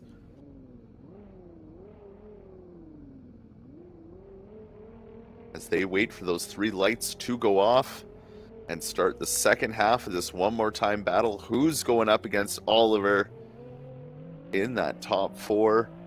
Will it be Zach? Will it be Alan? Will we go one more time again? Off they go. Down the straight comes Zach O'Sullivan. Right behind him is Alan Hines. They initiate in. Both of them good job through that first initiation, and the aggression from Alan here already is showing as a little bit of a gap there coming through that inside clip, transitioning one more time for this wall ride. Getting it up on the door is Alan as they come across the line. Yeah, good push there from Alan as well.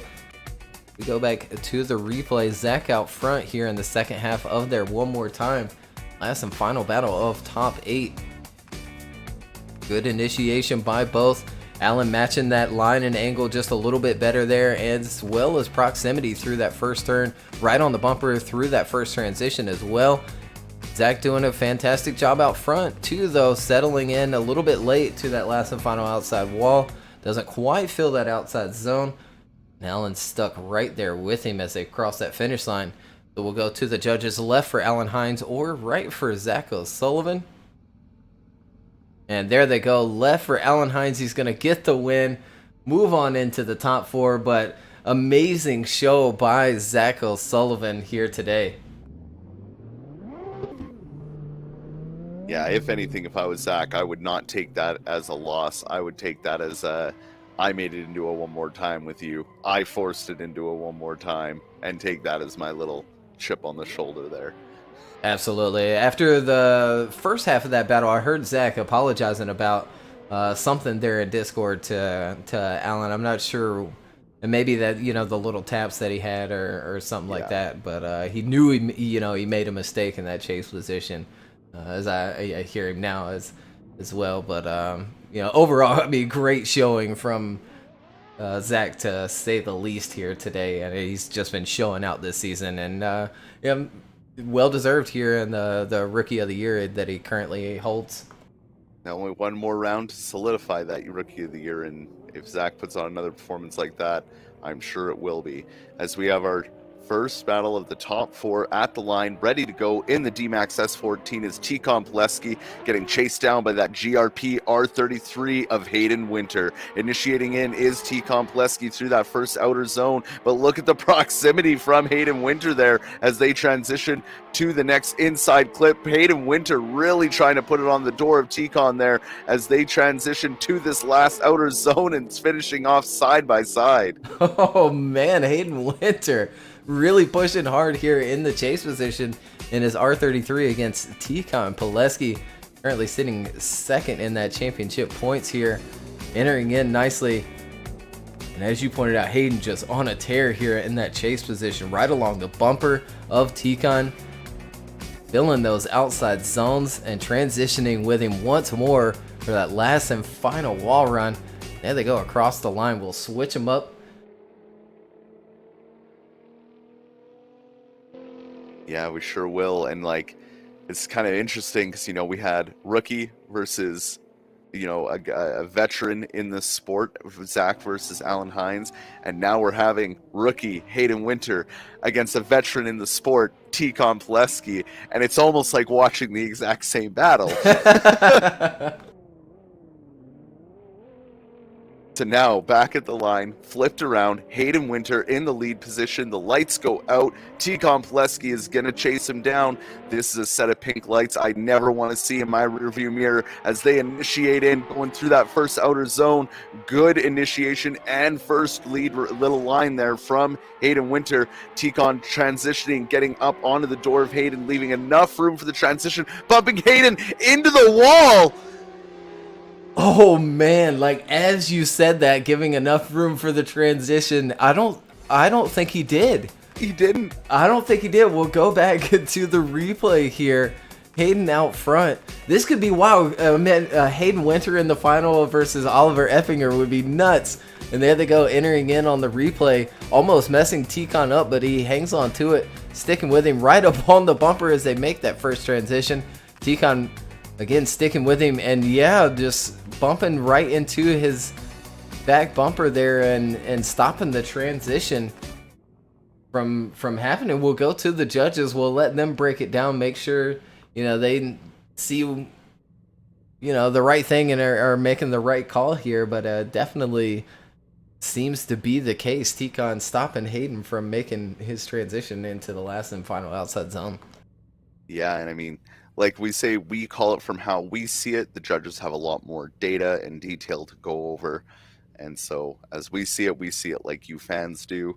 And we make our decisions from, our time in the sport. And the judges get a lot more info. So hopefully there was nothing at play. But, we can only hope for Hayden here.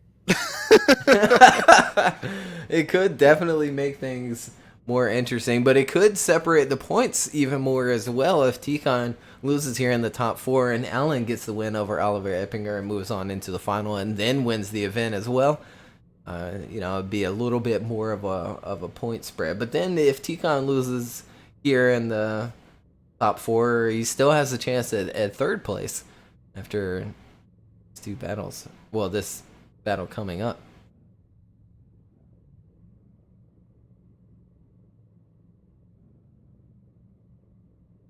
Still waiting on those judges. Able to go back on YouTube as well and back it up, play it in slow motion if they need to. Really make sure that they're making the right call here. Yeah, see if there was any breaks or, maybe too much off throttle. It's so many factors, but yeah, and as Julian pointed out there, yeah, it'll be Hayden's first final here in the Virtual Drift Championship. I believe this is his first Final 4 as well, though. It is, yes. And nice to see you in the chat too, Julian. Good to have you around like always.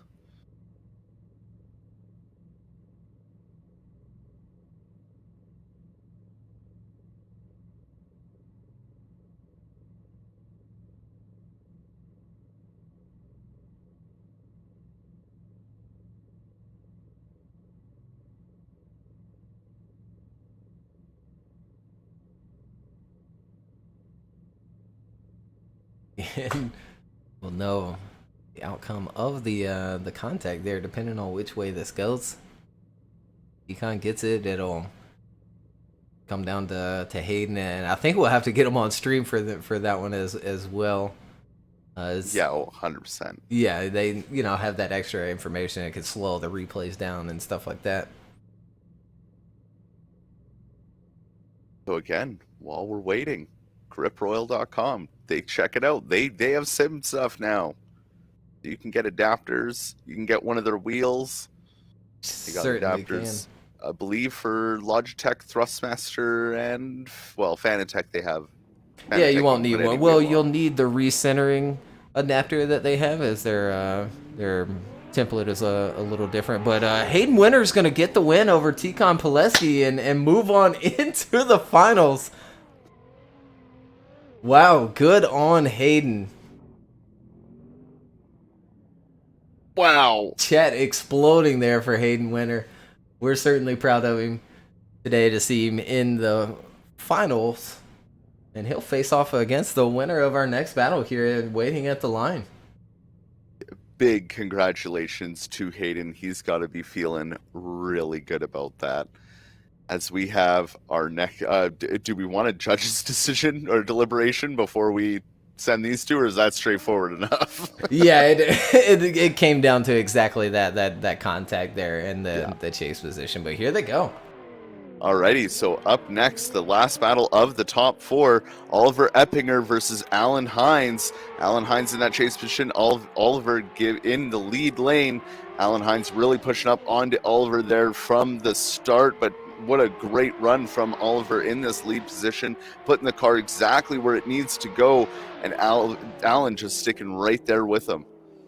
Yeah, I mean, good lead by Oliver Eppinger, though, once again in his Supra. But Alan pushing hard in the chase position as we go back to the replay here. Oliver out front, entering in along that track edge. As you see Alan right there with him through inside clip one. Makes the transition and jumps right back onto the door of Oliver Eppinger. Backs up for that last and final transition. And there they go, filling that last and final zone and across the finish line. Whew. My heart rate's going. We switch them around here. Alan Hines in that Pro Drift Academy S15 in the lead lane. And Oliver Eppinger ready to give his chase run. And off they go. The three lights are out. Down the straight they come, initiating in. Alan Hines out front. Oliver right there with him. And if I may say, maybe a little closer in proximity off the initiation. But look at that, transitioning through that next inside clip. Oliver sticking right with that door as they come through that last outer clip and finish side by side. Wow. Yeah, they certainly do. We'll go back to the replay on the second half of this battle. Alan out front being chased down by Oliver, and Oliver doing a fantastic job here on initiation to stick it right there on Alan's door along the bumper as they make that transition. It does take a second for Oliver to get into that angle that he wanted to set into through that first transition there, but he overall does a good job. We'll go to the judges here. Left for Oliver Eppinger or right for Alan Hines, who's going to get the win and go on into the finals against Hayden Winter. Loser will still remain and stay for third place battle against Econ Pulesky. But if Alan gets the win here, he will get a very small point advantage, even more so over Econ in the championship leaderboard. And there it is. We're going to see him one more time. Oliver Eppinger and Alan Hines here.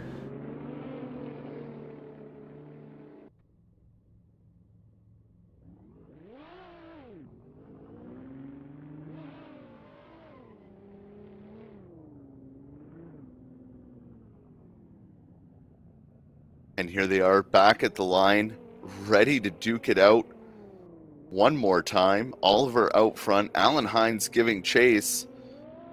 The lights come on and go out.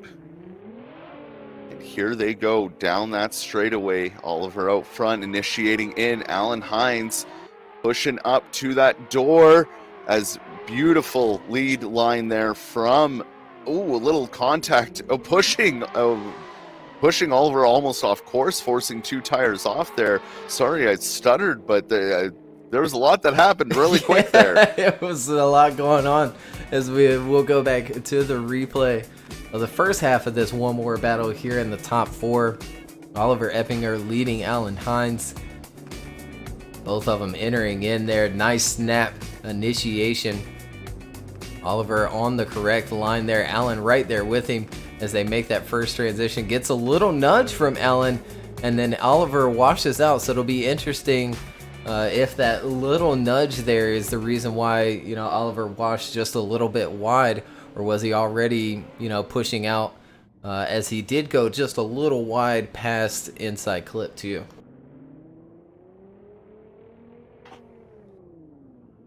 Well, and now we have them flipped around and ready for the second half of this one more time battle. Alan Hines in that lead lane, Oliver Eppinger fighting for that spot in the finals.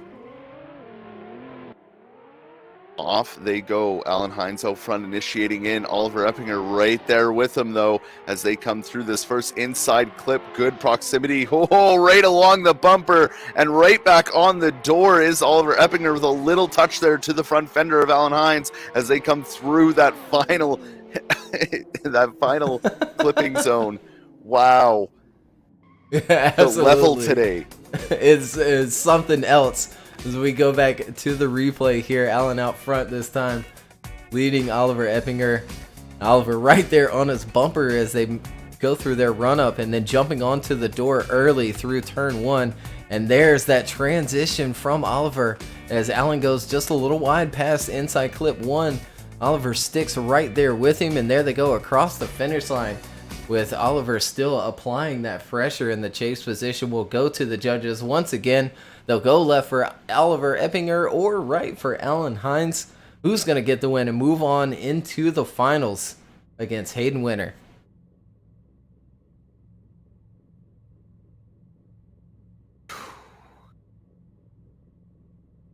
Another tough one to call, right? Yeah, man. Yeah. I mean, these guys are just bringing the fight to Alan today. Like, they are not making this easy for him.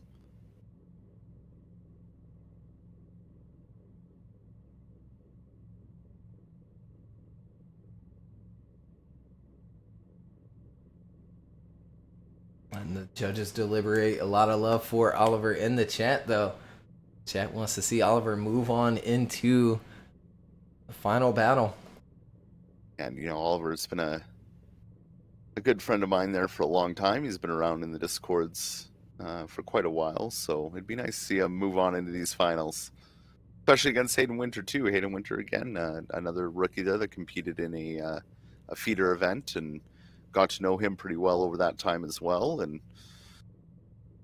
see both these guys in the finals would be pretty great. And look at there. Oliver Eppinger is going to get the win. Chris and Matt choose Oliver. Ed chooses Alan Hines, but it's enough to give Oliver Eppinger the win, and he moves on into the finals to face Hayden Winter. I almost threw my headset. Wow. So now it's Econ and Alan for third place, and Oliver and Hayden Winter in the finals for round 7 of the Virtual Drift Championship. Yeah, this is about to get rowdy here in the third place here.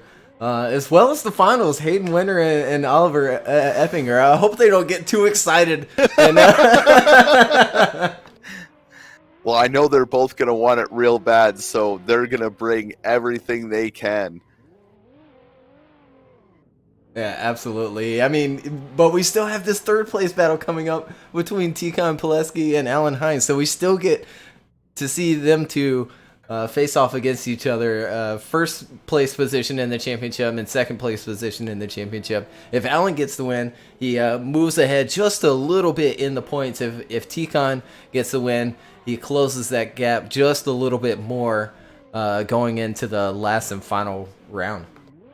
He sure does. And you know, Julian's making a really interesting point here. Not only is the finals between Oliver and Hayden, but it's also between the Toyota Supra and the Nissan Skyline. Oh, it is? JZ power versus RB power.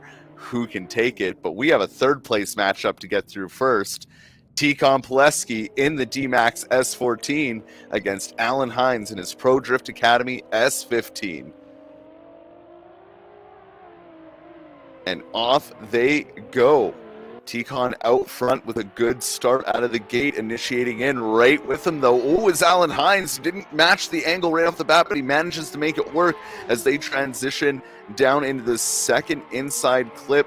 Not as close as Alan Hines normally is, but Econ on an amazing lead run as he gets right up on the door for the finish. Yeah, he certainly did. We'll go back to the replay of the first half of this third place battle between Econ and Alan.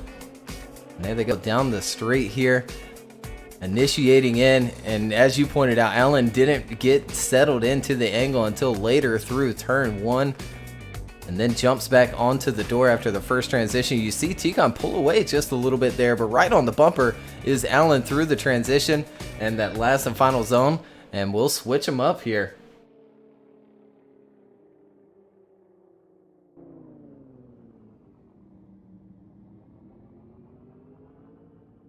So here they are back at the line, ready to do it once again for the second half of their battle.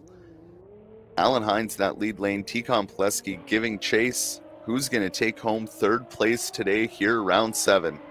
The lights go out and off they go. Down the straight comes Alan Hines and initiating in right behind him, Econ Pulesky.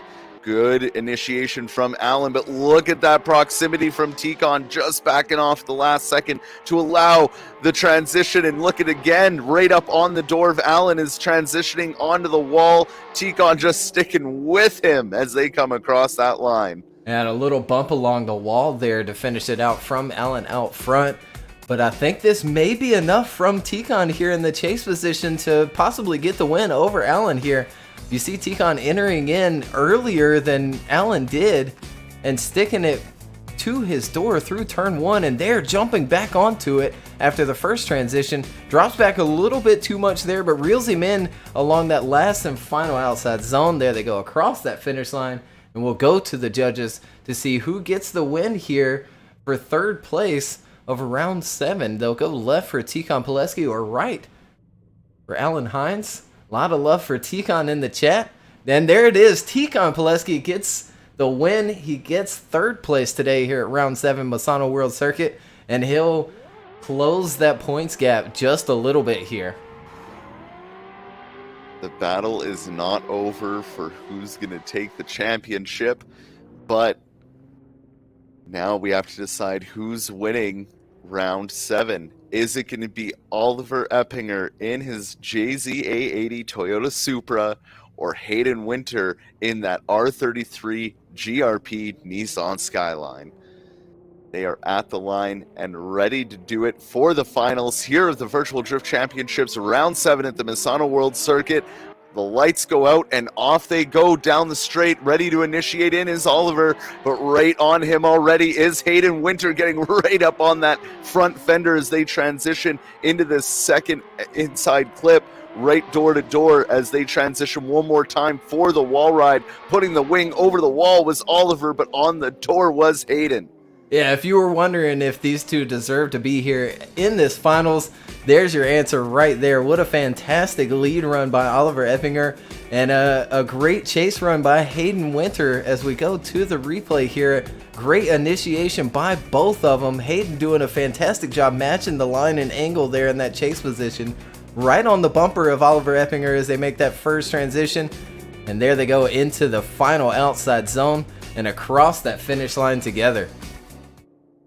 Man, what a battle this is shaping up to be. especially for the final round and what could be the last battle of the day. Hayden now out front. Oliver giving chase. The lights go out. Here we go. The second half of the final battle. Hayden initiates in. Oliver right there with him. Already putting it up onto that fender as he leaves almost not enough room for that transition. Has to back out of it and get back on throttle. Hitting the rear end of Hayden. Straightening him out before the end. Yeah, that's... Unfortunately, it's going to come down to that contact there, and Oliver pushing just a little bit too hard in that chase position. Here we go with the replay. Hayden out front and being chased by Oliver Eppinger. They enter in together. Fantastic line by both these drivers here through turn one. Doesn't quite get enough room there to transition. And there comes the second bit of contact. Again, shutting Hayden's run down there, coming into the last and final outside zone.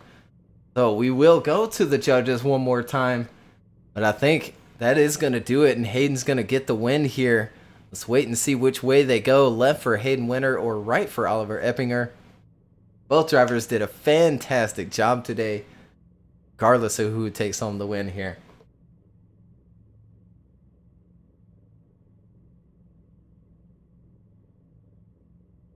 As we all stare at the judge's card intently, waiting for it to move.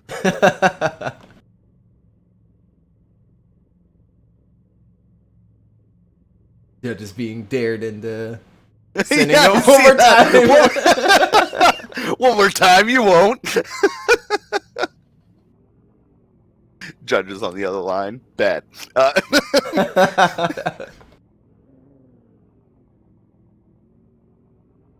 Oh man, yeah, and what a day it's been. I mean, watching these guys come all the way through qualifying and just tear through these battles. It's been a fast day, but every battle has just been so precise.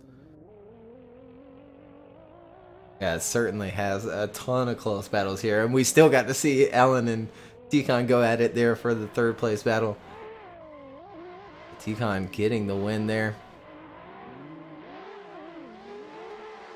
See these two do some donuts together.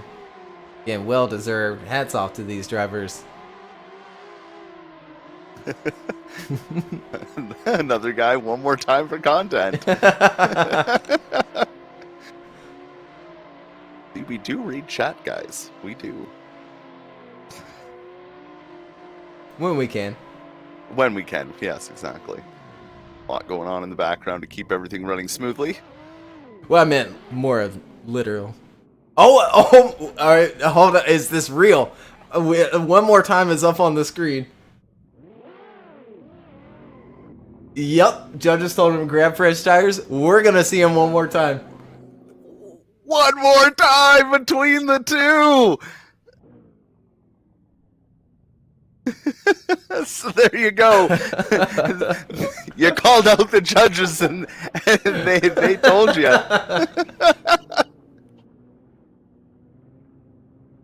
They listened.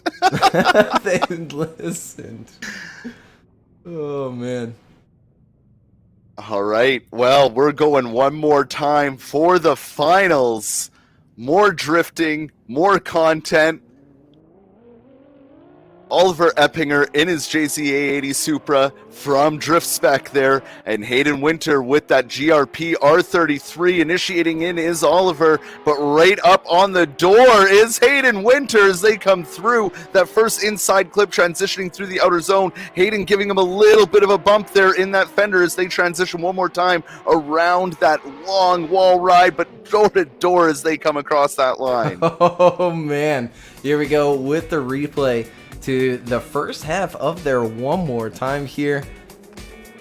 Oliver Eppinger out front, being chased down by Hayden Winter. They enter in. Great initiation by Oliver, and right on the door is Hayden Winter in that chase position. Jumps onto it once more, giving him a little tap there as well. Coming into outside zone 3, and there they go, filling out outside zone 4 and across the finish line.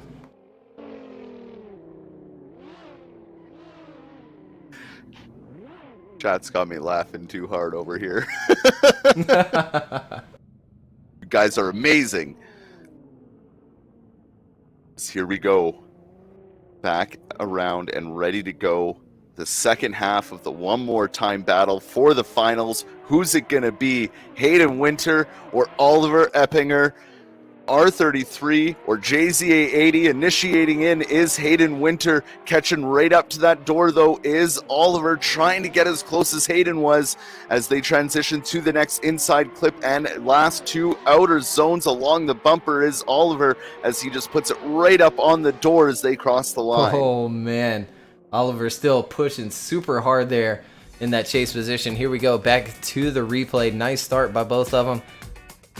You see Oliver hanging in there with him along that run up and jumping onto the door through the first turn. And here we see Hayden go a little wide past inside clip 1, but jumps back onto the correct line there in the lead. And Oliver hanging right there with him throughout that course there and across the finish line. So another tough one for the judges here. As we go back to them, they'll go left for Oliver or right for Hayden. We're getting some more one more times again. They just want to see them go all day long.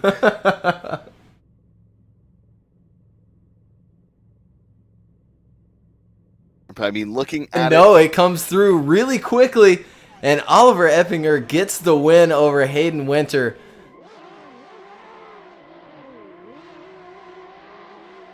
Wow. What an ending to this amazing day. Yeah, absolutely. And it's going to come down to Hayden just washing wide past that inside clip there. The very important thing that the judges really hit on today in that driver's meeting was to not, wash wide after that first inside clip, because then, you got to check up and slow the car down to make the transition in there. It really makes it super tough for that chase position. But, well fought. Oliver gets the win. Hayden takes home second place still. And Econ gets third place here at round 7. Yeah, just if you want to switch your camera, keep it on Hayden. They're doing a little drift tandem here, all three of them. Just a small mistake again. And that's what all these battles have been coming down to, are just these tiny, tiny mistakes. And what an amazing time to be for round 7. That was awesome from all of them. Yeah, it certainly was, and well deserved by all three of them there, especially Hayden Winter and Oliver Eppinger really coming out swinging today. Here they go in the correct order this time. Oh man, and they're flying through the course here. Nice settle into formation. Looking nice through inside clip 2. And there they go into the last and final wall run, door to door, all three of them. Great job again, guys. Wow, amazing. Amazing show. I want to thank everybody for sticking with us all the way from qualifying straight through top 32 to the top 16, grade 8, the final 4, and then the final battle itself, and being here right to the end. If you haven't already, on Facebook, on YouTube, give us a like, give us a subscribe to us, and hit the little notification bell so you know every time we go live. Follow us on Instagram. Follow us everywhere. We love it when people follow us. Absolutely. Yes. Chris is going to do some donuts there in the semaphore. Good way to close out the stream there. We'll bring up the bracket as Chris does those. Here it is up on the screen. You can see how today's event went and how they pushed on. Oliver Eppinger gets the win today. So again, as you said, thanks everyone for tuning in today. Big crowd today, and we certainly enjoyed it here on the Misano World Circuit. We will be releasing this track to everybody for them to enjoy, but a couple of little updates here and there before we make it public, so it might be a few days later than normal, And we've got a 3-week break between this round and our last and final round, round 8. And we'll release what track it's going to be next Saturday. So that's certainly going to be very exciting. We also got the championship wheel. We'll post that up this week. Show off what our champion is going to get from Grip Royal this year. I certainly thank them for supplying our trophy. I wanted to give these drivers a trophy, and not just a trophy, just to set it up on your mantle. This is a full Grip Royal King Suede from Grip Royal, customized with the VDC logo on it, and something to significant or to show that you've won the champion of season 5. Very exciting. I can't wait to ship that off to the winner. Bunch of Craigs coming through on chat. Thanks, Zach. Zach did a wonderful job today as well. All the drivers did. I mean, again, in qualifying, it was an 89 was the lowest score possible to make it into top 32. Hey, one person said my name. Yeah, let's blow it up with Tanner. No, I love you guys all equally. Don't worry. Yeah, absolutely. We thank y'all so much for tuning in each and every weekend. We do this. We do it for free. We do it out of passion. We love doing this, and we enjoy being able to put on a show for everybody. These are the literal top drifters of the virtual world here in Assetto Corsa, and they certainly dedicate their time to showing out each and every event. So again, that's gonna close it out for round 7 here at Misano World Circuit. Again, appreciate everybody for tuning in, and we will see you in just 3 weeks.